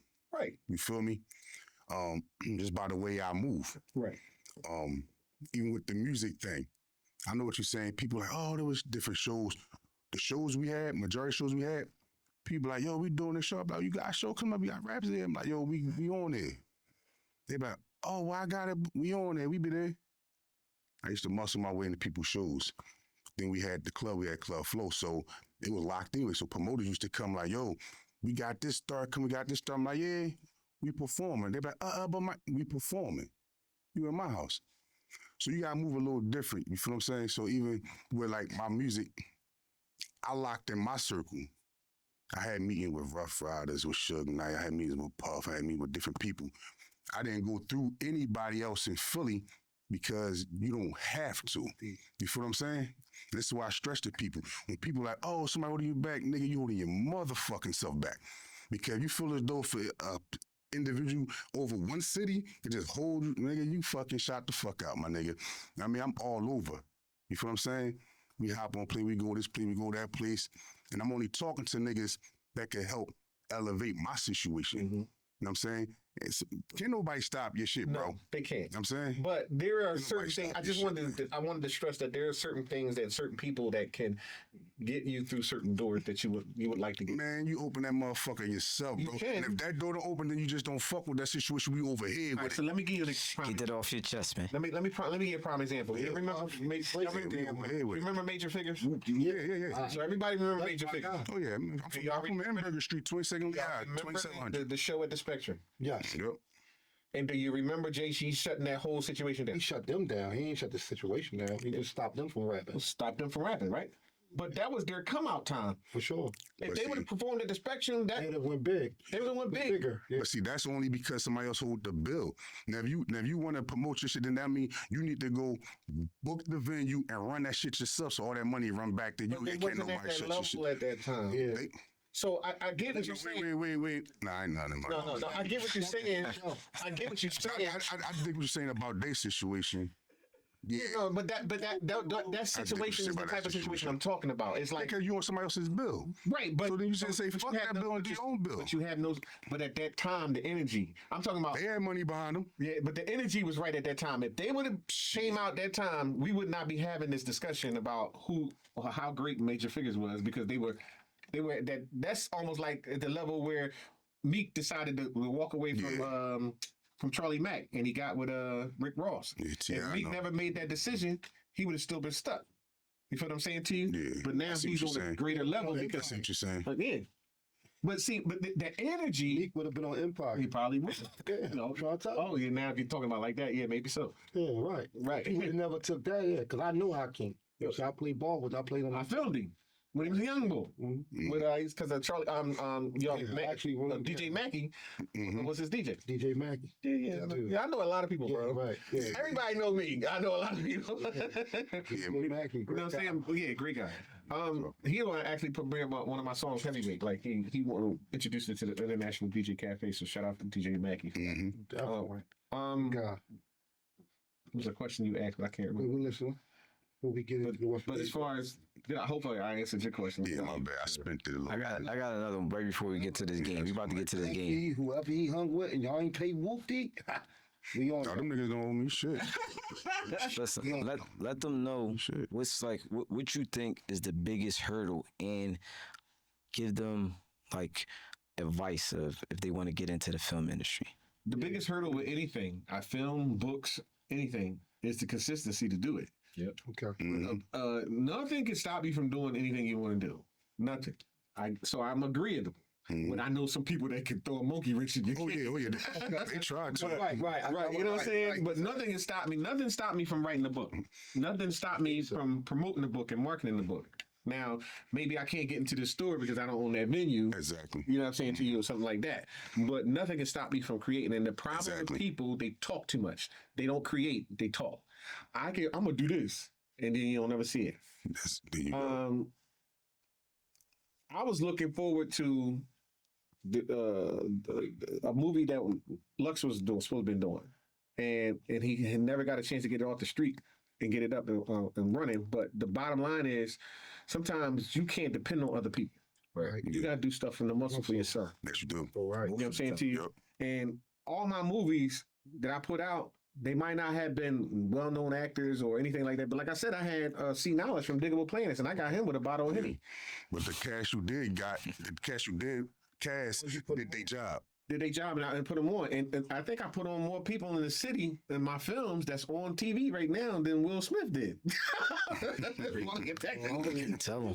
I don't know nobody will Smith on. All right, oh, there you go. All right, so all I'm saying is now we in a different game now. Hollywood, independency is the new Hollywood, right? To me, you don't have to be in Hollywood to get shine and get light, because stations like Tubi, Peacock, and Hulu, they need content, so they're gonna put you on. And if your content is what's gonna put you on at this point. Because before, it was like you needed a big name behind you. No, your content is what's going to put you on. And if your content is good, it'll get out there. Bottom line. I have a question for you. Can get out to So, your personal opinion, once you get your content on these platforms, do you feel as though your job is done as promotion? No. First of all, everybody that's in your content should be promoting too. And the problem with today is that people get lazy. They just excited of the opportunity. Oh, I'm in a movie. Right. You know what I'm saying? Too? Like, I text my man Rome, and I mean, to be real about it, like he in a couple of my movies, but right now he in Heartless and he got a big scene, but he also got the Entrepreneur Talk podcast, and I'm thinking to myself like, all right, bro, you should be promoting that on your podcast. Yeah, Like, all you know day. what I'm saying? You in the movie, right? Yeah, You know what I'm right. saying? It's your legacy too, but it's hard to tell people what to do because it's their life and their story. You feel what I'm saying to you? But if you don't see the relevance in it, why would anybody else see the relevance? Yeah. In it? You feel what I'm saying to you? So today we live in a world where people get kind of one. They get that one step and they track. feel as though they done made it. Some Yeah, people, but you didn't make it. you ain't going nowhere yet. You ain't going nowhere yet. Right. Yeah. So therefore, why not promote everything you got? That's what I'm saying. You know what I'm saying to you? Like, for instance, me being on this podcast, that's why I'm glad she recorded, because at the end of the day, what I want to do is I'm going to put it with my stuff. Yes, and by the sir. time y'all put y'all joint out, they were like, oh, he was on that podcast. Exactly. That's But my exactly. job is to make sure people know that I was on the podcast. Exactly. You know what I'm saying to you? So I get to put it in my segments, the things that I'm doing. Exactly. So people don't understand the concept that people are looking at you all day, every day. All day. And if you're not promoting yourself, then obviously you don't want to win. Nope. Right, that's true. You don't want to win. Unless you're just You know, comfortable where this you at. age, it might be one person, two person might be like, well, damn, who podcast is that? And now they want to come I over. need to do that. I need to do that. I need to That's why come I over and say see what they some doing. You know what I'm people don't do that though, bro. Like, I mean, but we glad that you're doing it. saying? Yeah, no, but I keep it real. Some people ain't laziness. doing that. Laziness, bro. Like they don't understand the opportunity only comes once. And the energy is everything, bro. Like I said to you, like right now, I'm backboning off of y'all energy to catapult some other things into the atmosphere, I mean, and it's all gonna work. You know what I'm saying? You will be callers. Oh yeah, no. Trust me when I'm telling you, like I'm using all my energy because I see how y'all show is going, and I'm saying to myself, like, all right, I want to come on the show, and just for the record, just let it be known, because at the end of the day, everything costs money. You feel me? And I did offer that. And I wanted to be known, because people think that just because somebody lets you on their show for free or whatever the case may be, it ain't your job to do something. You know what I'm saying to you? And so that's why I'm telling you, I know what I'm going to do, but I did offer regardless. And even if you took the money or not, the bottom line is I'm going to promote it. Because I already know, because when I was doing my DVD, I used to run around the city and I charge people $50. Right, I say, you want an interview? I charge $50. I'm gonna put you next to Biggie Smalls, or I'm gonna put you next to Busta Rhymes, or whatever the case may be. Right, and they was happy. You know what I'm saying to you? $50 went a long way back in the day, but it helped put that DVD together and get the consignment deals. Because I used to be in Phenomenal Records. I used to be downtown. That's 100 blank discs. Yeah, right.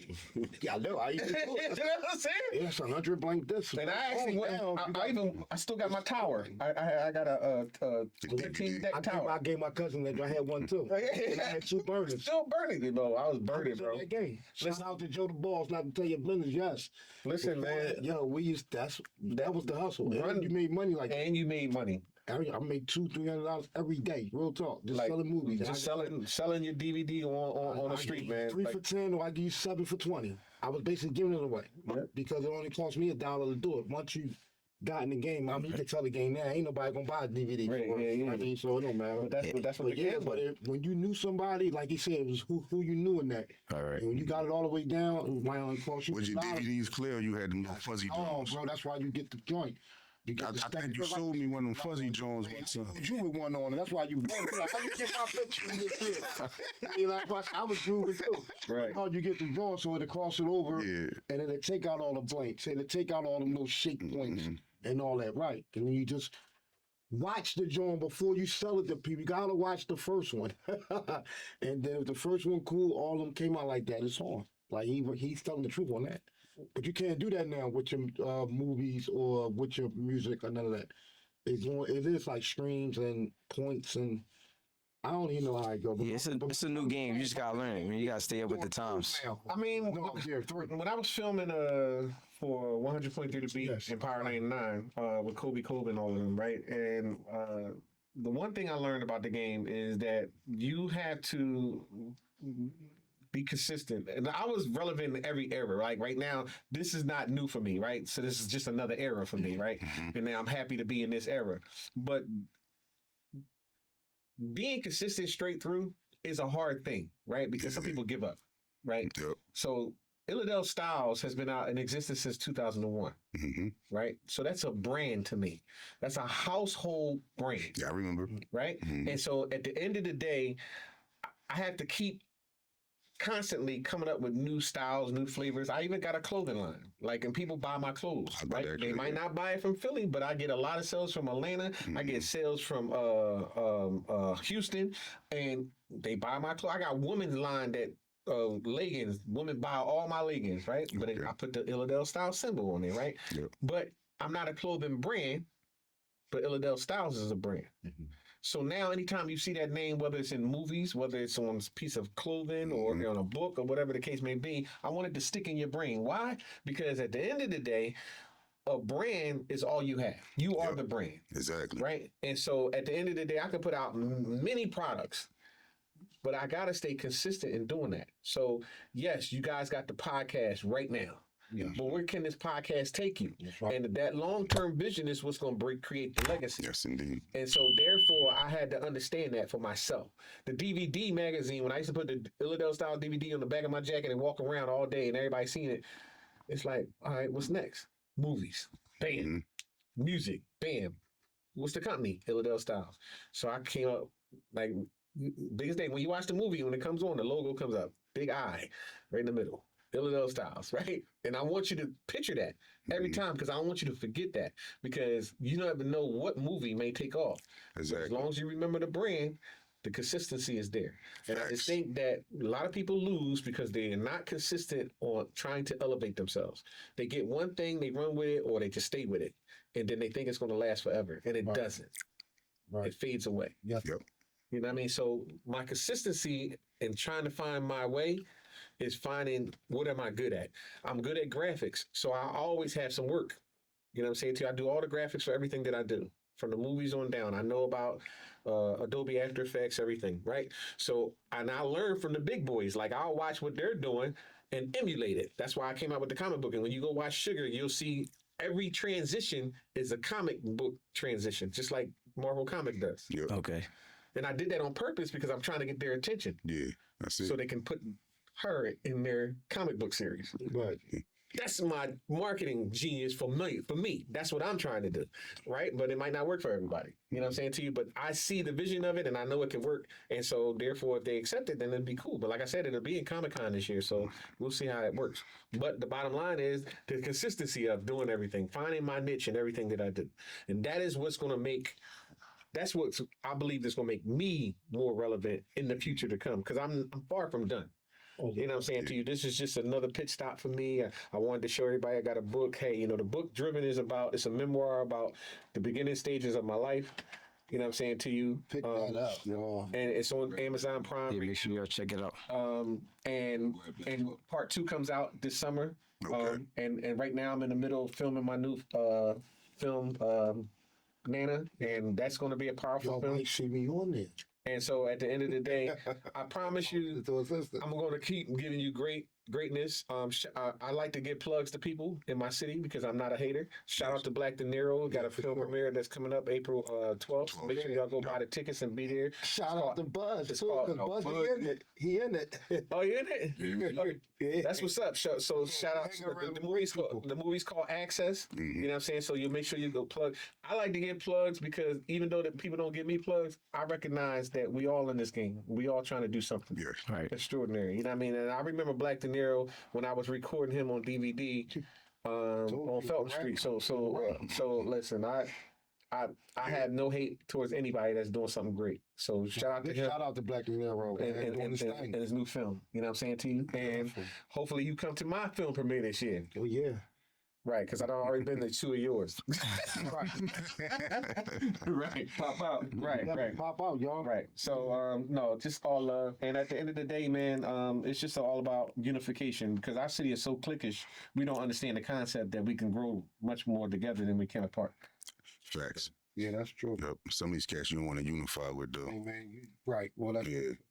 you're amazing, brother, man. You know, you're doing a big thing. We glad there's still people like you around. Hey man, I appreciate it, man. I'm Putting the work gonna in. drop as many jewels as I possibly can. Yeah, we appreciate And it. now, All you positive. man, you know, we're gonna have some fun time now. So all this applies to you. I'm gonna just tell you how I go. You only can go one place. Oh, All right. all right, good. So they Game time. so they giving you tickets. So you either going to an Andre 3000 and Mos Def concert or a Bun B and E40.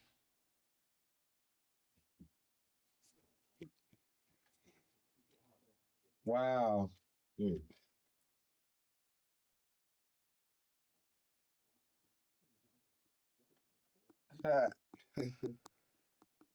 I can't. I'm a E40 fan. Me too. And you stopped him on the first June. Yeah, that's good money. But I I'm had to go also watch his stuff. I'm also an Andre 3000 fan. Like he is the most creative Mhm. hip hop artist of his time. Like creativity wise, like as far as how he fluctuates his tones, Mhm. his rap style, and just his whole creativeness. Like I don't know, just. I mean, if you'd have said 3000 and E40, I'd have. Yeah, that was, Right there. Oh, I don't know Bun B as much, so I can't really. I didn't follow him as much. And who was the other one you said with Andre? Most Def. Mos Def is cool. I like his movies and I like his music. I just didn't think he translated into a great hip hop artist. He was a great rapper. Yeah. I didn't think he translated into a great hip hop artist because he wasn't diverse enough for me. Hip hop wise. He's trying to stay more conscious, like Right, like he wasn't Yeah. diverse. He didn't have no party song. What party song? Okay, that's important. You gotta have a party Well, song. Miss Fat Booty is like a party type, upbeat type. Which joint. one? It's called Fat Booty. Miss Fat Booty. That's Man, my joint. that wasn't no party night. That's my joint every day. No, I'm just saying. I'm just saying you gotta It's be more like diverse. a- Like you yeah. gotta have an open field. Andre 3000 was more diverse. Yeah, Andre's all over the place. Just most deaf. It's just I could just listen to him more. That's all. You can listen to him. Yeah. I'm not saying you can't listen to him. I said he wasn't diverse. Nah. He was what he was. Yeah. Yeah. Right. So, but I love his movies. He can act. I love it. Yeah. So what concert would you have to pick if you had to go? Oh. Because of Andre 3000, I probably would go there because I know I have fun there. E40 was more like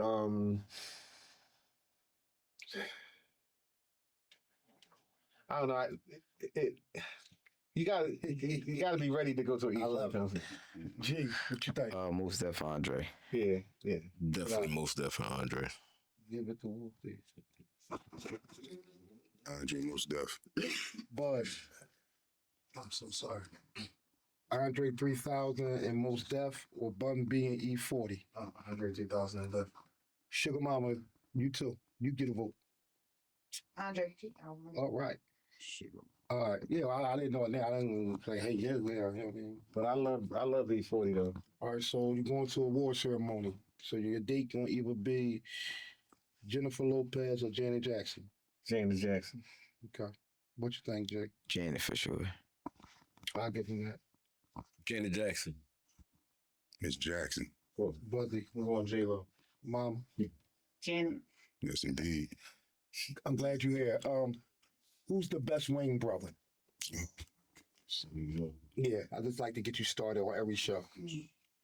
The best Wayne brother? Yeah, I just want to. When you answer it, just get up and leave because you're gonna be here for another 2 hours. With one of them. He already taking too long. Damn. And Ha ha! Ha ha! Ha The only one. To say it's only one. Look, he's a he's a Wayne he's brother a here, Wayne brother. so- He a We Keenan. love y'all. I think all day. Part 2. Put us in it. Now, Only one way. it's only one way. It's 30 of them. Yeah, it's not that. It's 30 of them. What? Wait. I like his sister too, but she wasn't doing a lot. Okay. So, if you had to take out one of the Wu-Tang members, who would you just Take out? What Yes. you mean? get them out the group? You had to take one person out of Wu-Tang, who would you put out the group? Separate Wu. No, I just asked him a question. And this question is for all of us. I just asked him the Wayne's brothers joint. Yeah. Just wanted to see was we all on the same page. I got you. That's a good question. I got gotta no take a answer. shot. Who? I gotta take a shot on that one. Dude, Yeah. you gotta take a shot. We should have had that lined up when people get stuck. Yeah, but we ain't gonna do that. Yeah, no, I'm not stuck. I'm thinking you got. That was the only one that I. Okay. I agree. You would take out? Yeah, I'm gonna take. I could think I of too. agree. Say Capadonna. Oh no! What? Yeah. No, I think not you guy was a little bit more access than he was. That's just my opinion, though. Yeah, I'm going with you guys too. Okay. But That's the only person that even came to my mind. G, we going back to you too. I'm gonna go ahead and take out. I took my shot. I'm gonna take out Master Killer. Ooh, okay. Okay, yeah, I can do that. Okay. I can do that too. Taking How out. about you? And I can take him out over you guys. You I right? wanted to I talk would. about the Wayne because Come on, we listen. don't go around, but I think the best Wayne is the oldest one, Keenan, because he put his whole family on. It's only one Wayne. If it was, Baby girl, tell it to him. if it Look at it. She got one. I love if it it. wasn't for Keenan, there would be no Damon, there would be no Marlon, there would Right. be no Sean. I love it. Yeah. Was it Eddie Murphy? Yeah, so And then the- anybody who reached back for the whole team, and now his nephews is on. Yeah. So that's how you picture people on. I love that. Yeah. That's a fire answer. That's a fire answer. And then throw somebody out. And then for Wu Tang, I wouldn't throw anybody out of Wu Tang either, even though I don't know all their names because I don't know all their names, but I wouldn't throw them out because Wu Tang, you know another group that got so many people, so the loyalty in it. The question is the question. Yeah, the question. Right. You gotta put somebody out. You gotta put somebody out. Gee, who would I you don't know. put out? I don't know enough to throw nobody out. Right. I can't I think got of Master Killer nothing. Yeah, I don't even know a song. What? You know what I'm saying? I don't even know a verse or nothing. Yeah, I don't know. You don't know? Yeah, I don't know. All right, so you're going on not tour. sure. So you going on tour with Drew Hill or Jodeci? Because I seen you running around while I'll be showing them. Yeah. I went on Right. tour. I did a couple of shows with Drew Hill, Okay. but I would love to go on tour with Jodeci So before the drinking. I was about to say. Yeah, I ain't talking about nobody. We ain't talking about nobody goofy like. We Yeah, talking about make- regular make sure I groups. get that. Yeah. Bro. Strike. Jodeci. Murder. Drew Hill. Get that. Yeah. Jodeci before the drinking. Okay. I Yeah, get it. Jodeci all day for me. Yeah. How about you? What was it? Jodeci or Drew Hill concert? I'm going to Drew Hill concert. Cisco. Everybody. Don't. That's fine. But that's not. But you can't consider that Drew Hill. That's right. 'Cause that's what by itself. Cisco, yeah. Look, you know that song though, don't you? You don't know no names. You know that. Damn, why would he know that song? That's crazy. Everybody like to laugh, so you can get a free ticket to the comedy show. So you going Martin and Cat Williams or Eddie Murphy and Kevin Hart? Martin and Cat Williams. Okay, smart man. That's where I'm going to. I see that. Kevin Hart throws Eddie Murphy way off. They not two different categories. Okay, love it. Two different categories. And I love Kevin Hart. You know, I interviewed him first. But the bottom line is, Kevin Hart to me is not gritty enough. He doesn't have that Eddie Murphy, Richard Pryor feel. He has more of a late night at what was the boy name? With that Jay Leno, David Letterman late night type. You know, he could be a little devious, but he ain't that devious. Whereas Eddie Murphy is real gritty from beginning to end. And so is like Martin. Richard Pryor or Martin you and know, that too. and what's his you said Cat Williams. Yeah, I mean, they gonna tell the truth like it is. Like he's scared to do that. He's Kevin not there Hart. yet. Kevin Hart is not there yet. He's scared to tell the truth. Yeah, I got the same. Yeah, I got the same. I got Martin. So Yeah, I'm a fan. You know, Martin, my big boy. Yeah, Martin. Buzzy. I'm going Eddie and Kev. Martin. I'll give you another one, old school, but I know you know the game. Red Fox and Richard Pryor or Bernie Mac and David Chappelle. Ooh. You said Red Fox and Richard Pryor? Damn! I want to go see that myself, period. We missed it. You know, 'cause, yeah, we did. I mean, all I heard was some records in my dad's house. So, No, yeah, but Richard yeah, Pryor. I'm just some saying. shows. I know, yeah, I never seen. Yeah, you never I hear. gotta go Google. Yeah, I gotta go Google. you can I'm go being Google- honest. Go Google the one he talk about the monkey. I seen with Pryor. I seen Richard Pryor stand up, John, but I never seen a Red Fox one. What? Only thing I heard was a couple little words on, like I said, a record, and I remember that back in the day because that's what my mom and them all used to. Because Mom Mabel used to be out. She was another Philly. She was a Philadelphia comedian. People don't even know about that. Okay, is that the lady that Tyler Perry stole the stuff from? Yes. Yeah, congratulations. I know about that. Yeah. My bad, bro. I know. I'm sorry. Why did I get married? Get married. Just call me. You know what I'm saying? That's it. I mean, but I do know that. he just flagged you. Yeah. Well, what? You don't even know me. Flag what? You can't flag common ground because we. I said you. I know the truth. I know you ain't gonna let me on the show. I seen that. Mom Gave Mabel. one. The lady said her daughter brung it up. It's on YouTube. Now she was doing her set, not to going something else, and he was sitting in the audience writing the shit down. Then a year later, he came out with Medea. I mean, it is what it is. But that's a true story from what her daughter saying. So I ain't in the game, but I'm saying her daughter saying like they got pictures with him in the audience, like just like you said, you two something else. They got a picture of her mom doing her set, and they got a picture on Tyler Perry. He writing shit down. That's what being real. You go in there and look at it. This is common ground. This No, is, I'm just being real. Like I ain't put it out there. Her this is daughter not just the put it from news. my mind. This is common ground. Hey, That's Common Ground Podcast. Yeah, what we going back to? What's the Okay, question? again? either Red Fox and Richard Pryor or Bernie Mac and David Chappelle. Come on, we there. I got Bernie and D.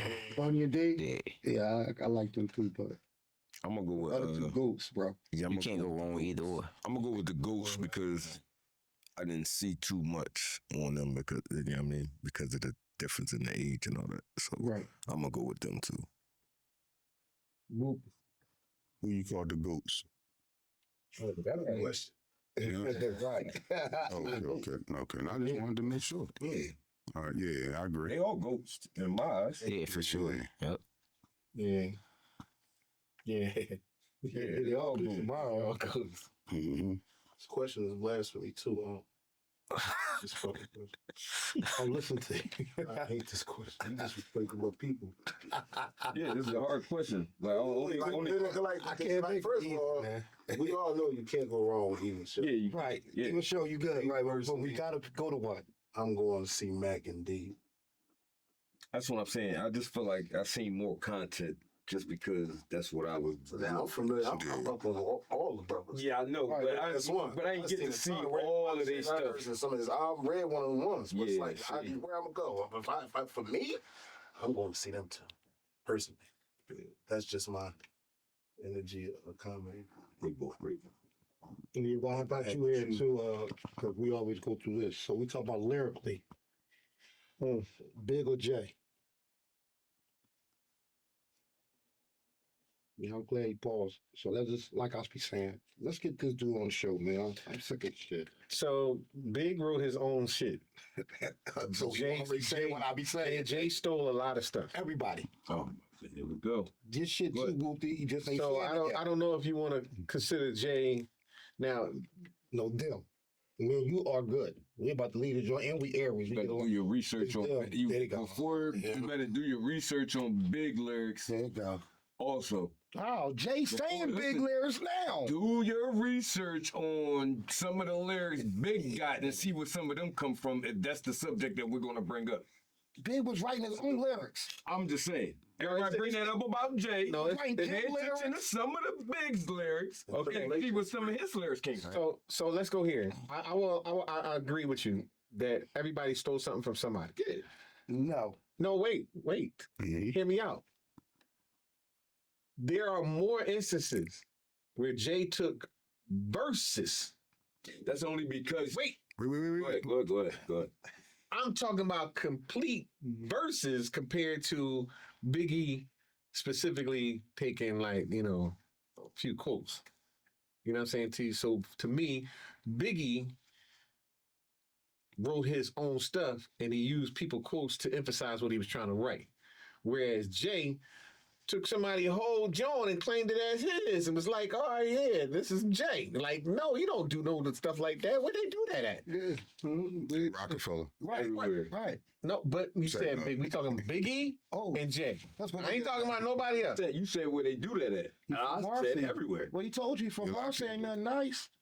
I swear. Still and all that. Jay is a better performer than Biggie.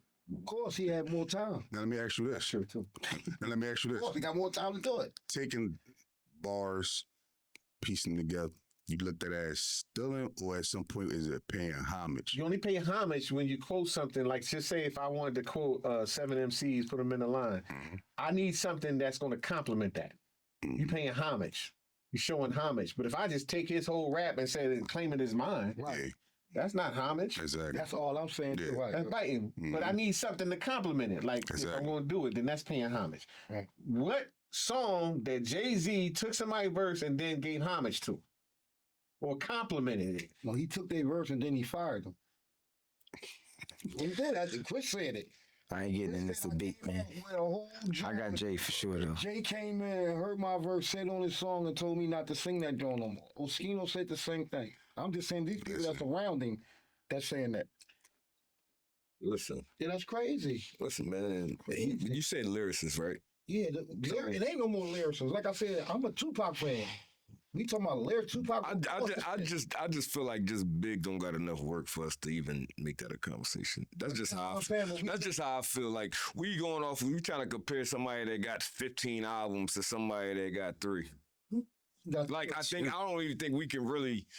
He only got 3. It's not his fault he left here early. I mean, I agree. that's just how I feel. Why even put him in the camera? I agree with you, Murder.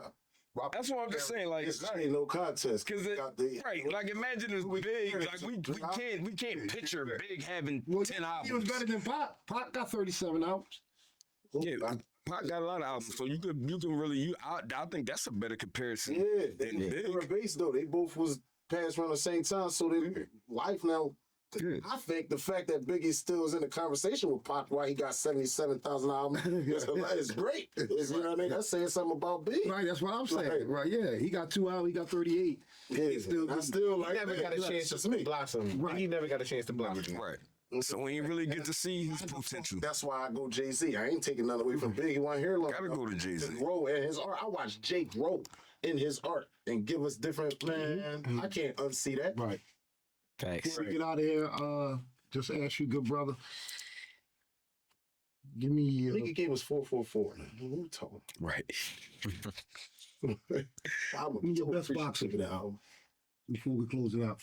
I want to ask you, who your best boxer?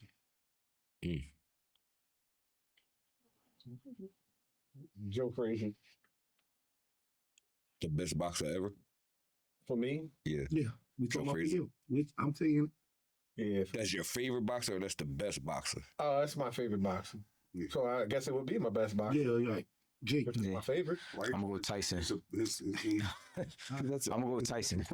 Yeah, for sure. That's how I feel. Well, Tyson, yeah, Tyson was good, but I just think that Joe Frazier was a little different. Remember that? I'm going with Foreman. Okay. Rest in peace, Foreman. Rest in peace. And The Rock is not a boxer. This nigga, man. This nigga over here thinking WWF. I watch wrestling like that, nigga. I like say Rocky, you know what I mean? Nah, just fucking with him. We talk about Rocky Marciano. No, my favorite boxer is Tyson. This nigga said the Russian. Yeah, I got Tyson. Tyson was the Yeah, he was. he would be my best. He would be the best boxer. Yeah. I'm looking at it as Best entertainer. the best entertainer. No, what's the little boy? What's the boy name? It's your turn, baby. No, what the best entertainer? He's definitely Sugar Shane. We all say like he started the entertainment in boxing. If you really like, he started Who? Tyson. What is we talking? No, he's about Muhammad Ali. With the most Snap. First of all, my name will forever be Muhammad Ali. Yeah, Muhammad Ali. Of course. If you talking about entertainment, what we talking about? No, Muhammad Ali was Like, what? yeah, Muhammad Ali. But Mike Tyson just had more bullshit with him. Mike Tyson's story is No, he didn't. Muhammad Ali was tripping. This nigga. Mike Tyson was the craziest too, bro. Yeah. What we get They'll be fighting today. I will tell them no. Yeah, Muhammad Ali was actually an entertainer. I will. Mike Tyson got more dramatic shit. Come on, I didn't see that. You're right. The only dramatics that Forever, Mike started getting dramatic on is when he after the divorce. After the divorce, and he went to divorce. He started getting more dramatic. Before that, he was just quiet. Yeah, before that, that's when Mike Tyson was Muhammad Ali was always boisterous. He talking always shit. But he was in the white people.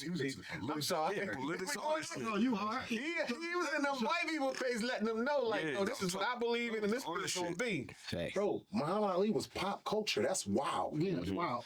Black man in that era being pop culture, not fucking urban. He was pop culture, bro. Yeah, Like, he was, everybody. When Muhammad Ali on the TV, white people was watching too, nigga. Yes. Yeah, that's a fact. Yeah. Hey, so that's pop culture, man. So that's I just said for me. Yeah, that's a fact. And never, no, when we talking boxing, man, ain't nobody ever going to trump Muhammad for me.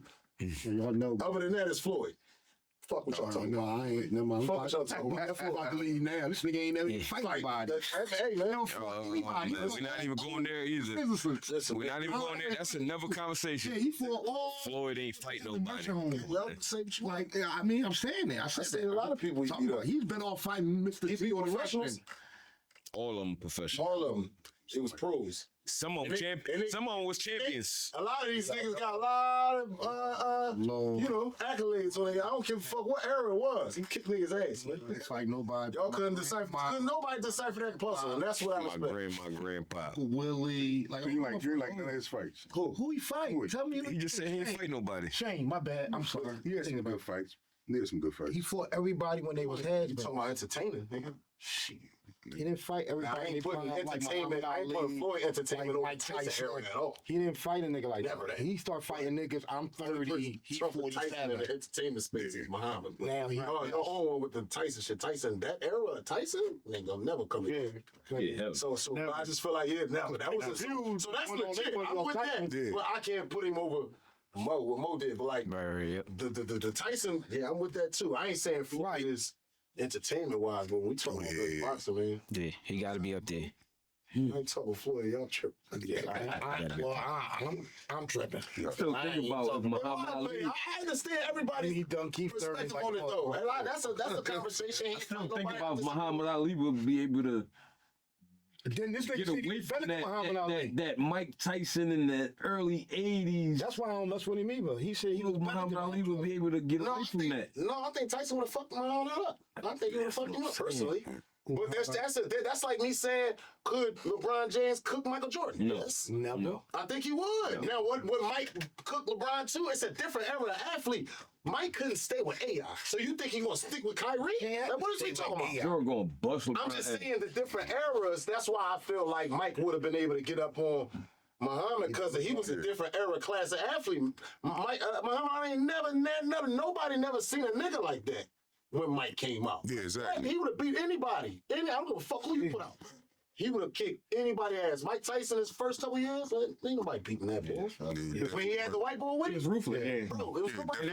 And his coach was ruthless. Yeah, they had him. He was like a the bull fucking, Gus. like how they had the nigga Drago and Rocky. Yeah, That right. was Mike Tyson in real life. Like, Right. he was manufactured to kill shit. Right. And then the money and the mental shit got to him, but he was manufactured to kill shit. Right. And get beat up. He was getting hit a lot. He didn't give a fuck. He just, but you know when he connect, When I hit you, it's over. Die. It's over. Damn, I'm knocking you out the ring. That marriage must Robin. There was a lot of shit. I mean, but you know, you get that man that much money, the training ain't the same. Main cuz died mentally. A jacuzzi. But in I the was limo. talking about it earlier in the episode about knowing yourself. He ain't Yeah. who he was as a human being Exactly. at that time. And it's hard. You got to grow up, and then, you know, shit ain't the same. So, Yeah, when you're young, good. yeah, a lot of that money had to fall a lot. Before I go, I definitely wanted to give y'all some jewels on the game, though. Like, Okay. a lot of, I think I don't see a lot of podcasts really talk about that as far as like, if you're an independent artist, what are you supposed to be chasing? Like your BMI, your ASCAP, people don't have that connection, and I don't think they're chasing the right monies, right? So what I had to learn with the films to make sure, because I put my own music in my films, so I had to learn to make sure I stay on top of it.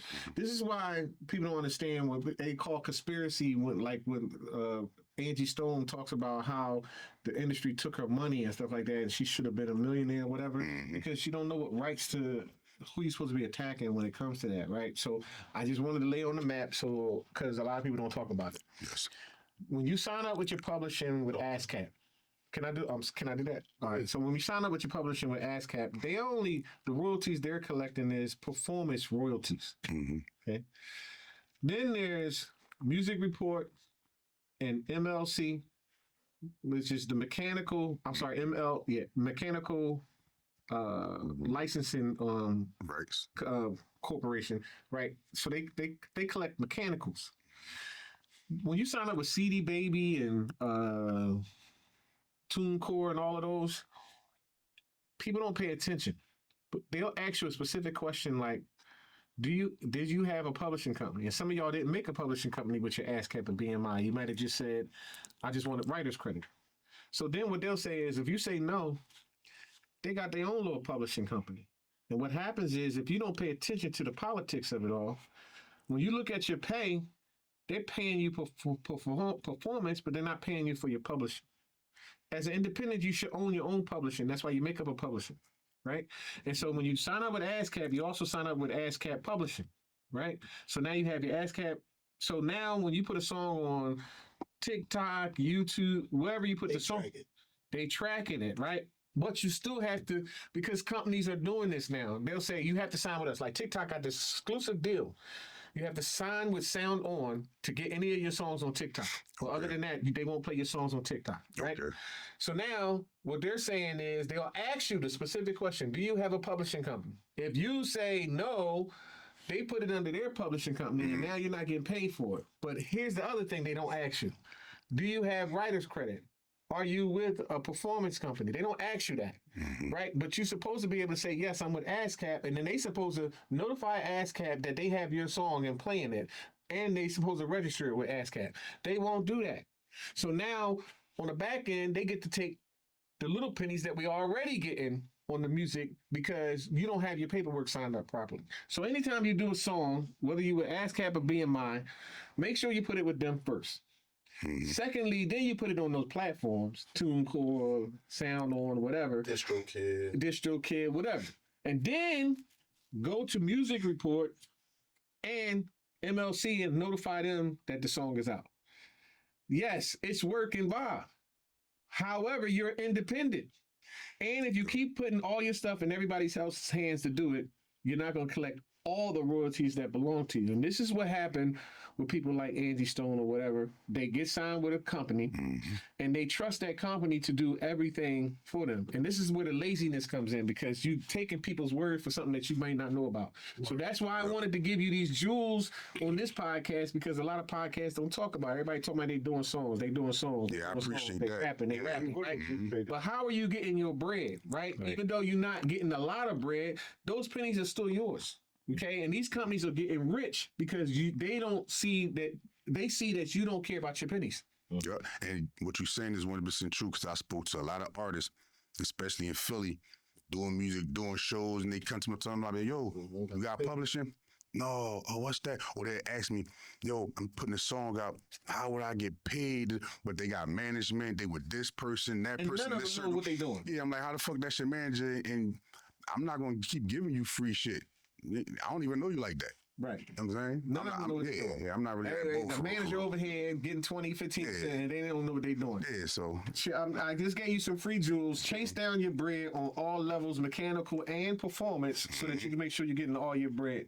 And for all you filmmakers out there that just started new, I promise you right now, it is. If you might want to hook people up and put their song in your film, but half of them don't have their paperwork right, and when you go to do that, therefore you're going to lose on the long end because you still need to pick that cue sheet to send it out to your company.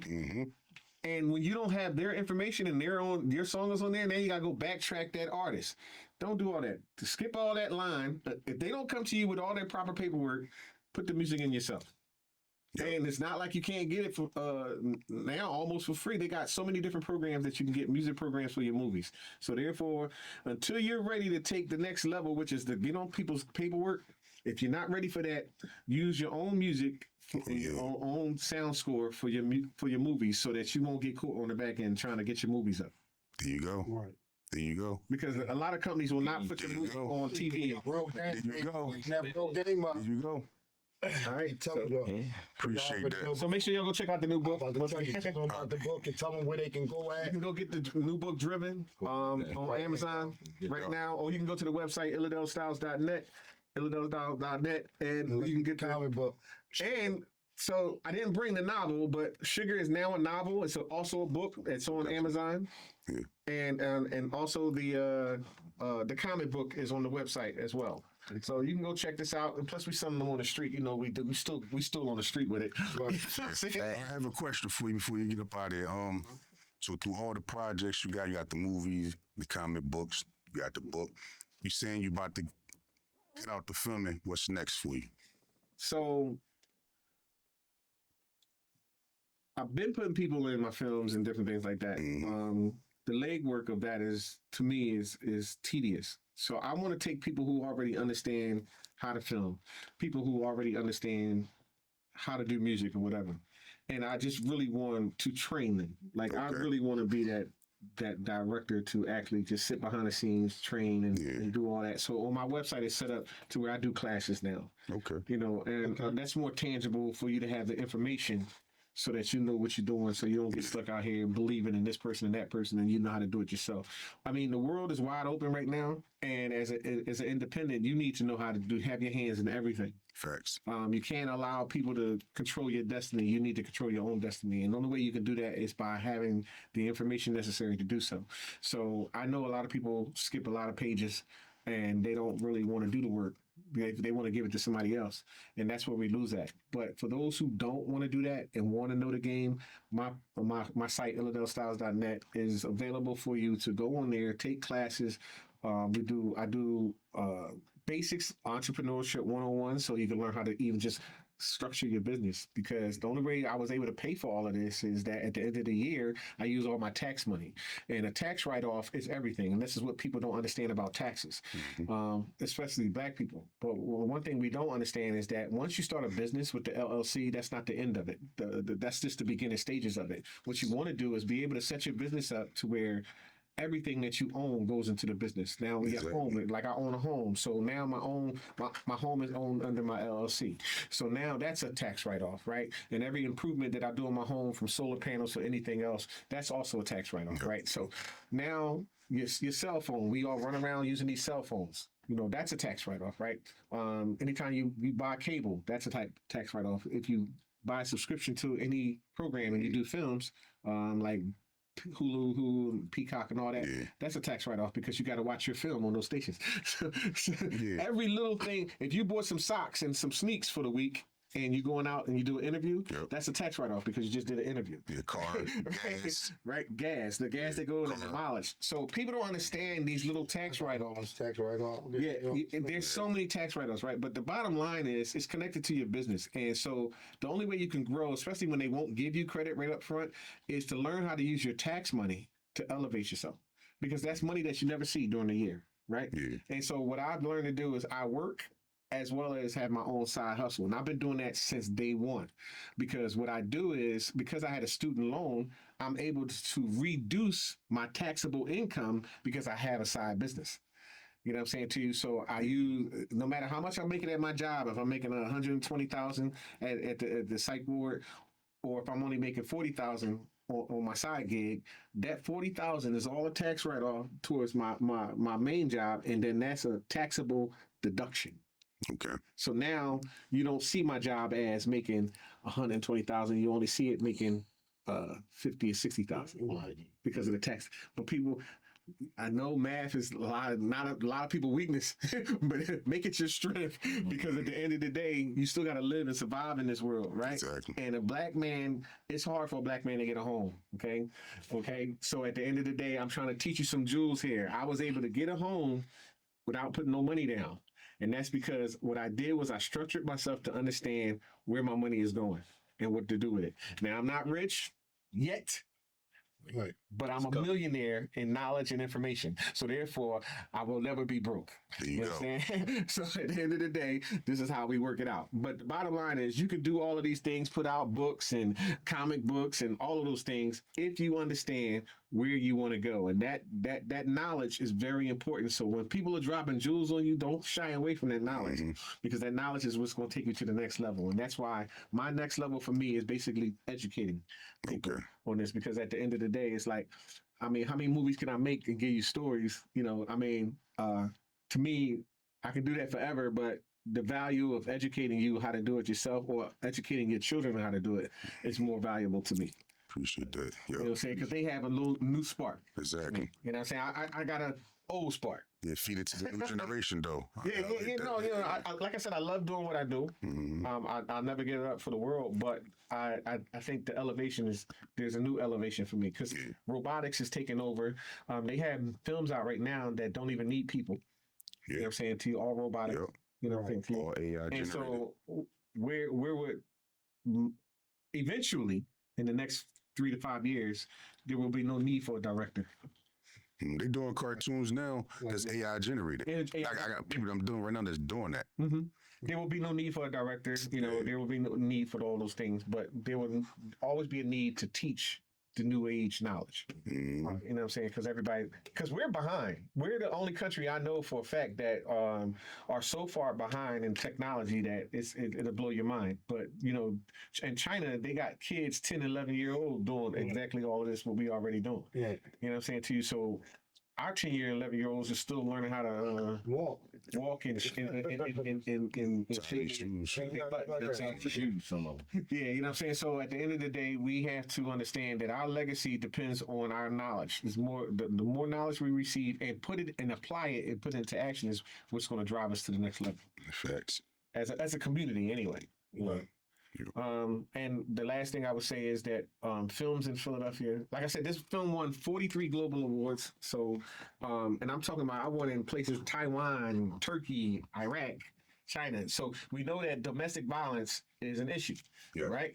And it's across the world. Mhm. If you're a filmmaker, your film should have some type of consciousness in nature that touches the world in order for you to blow. Right. Okay, because if you continue to make the same type of films everybody else is making, you're gonna get lost in the shuffle. So Go. that's no problem for the Facebook. Appreciate you. Right now, we really appreciate, man. Let's give another round of applause. I appreciate y'all, man. Man. We already know common ground, man. We already know it's 4 rounds, so we can get this man up out of there. You know, he might got a movie to do. Nah, yeah, that's true. Nah, you said it all. Thanks for the free gems, man. I hope y'all tuning in, and I mean, listen what he talking about, man. You know what he doing. I mean, I appreciate you, the things you're doing, reaching out to the community, and it's Philly G. I'm out. Yes, sir. We appreciate, you know what I mean, you coming out. Appreciate all the gems he gave everybody. If you ain't listening, you ain't following common ground, you ain't hit that button, you ain't shit. Just like that. You ain't shit. If you ain't gonna hit that button, you ain't shit. Appreciate you, brother. I ain't gonna say they ain't shit though, bro. Whoopty. You already know. So, like I said, big round of applause for Jermaine Quick, man. He definitely came through, gave us some real jewels, gave us some real knowledge. Black man doing his thing, man. And that's one thing we need to clap up. Black man doing his thing. You know what I'm saying? Through all the trauma, through all the simulations that he went through in his life. Like I said, man, most people that come on this show be proving us right. You know, dreams don't have no deadlines, man. So every day you wake up, just get at it and try your best to hold it down. You know, there's a lot of people getting in your way. Just stay 10 toes, stay grounded. You know, this Uncle Shells, keep it real and still. I pay them bills, man. We up out here. Boom.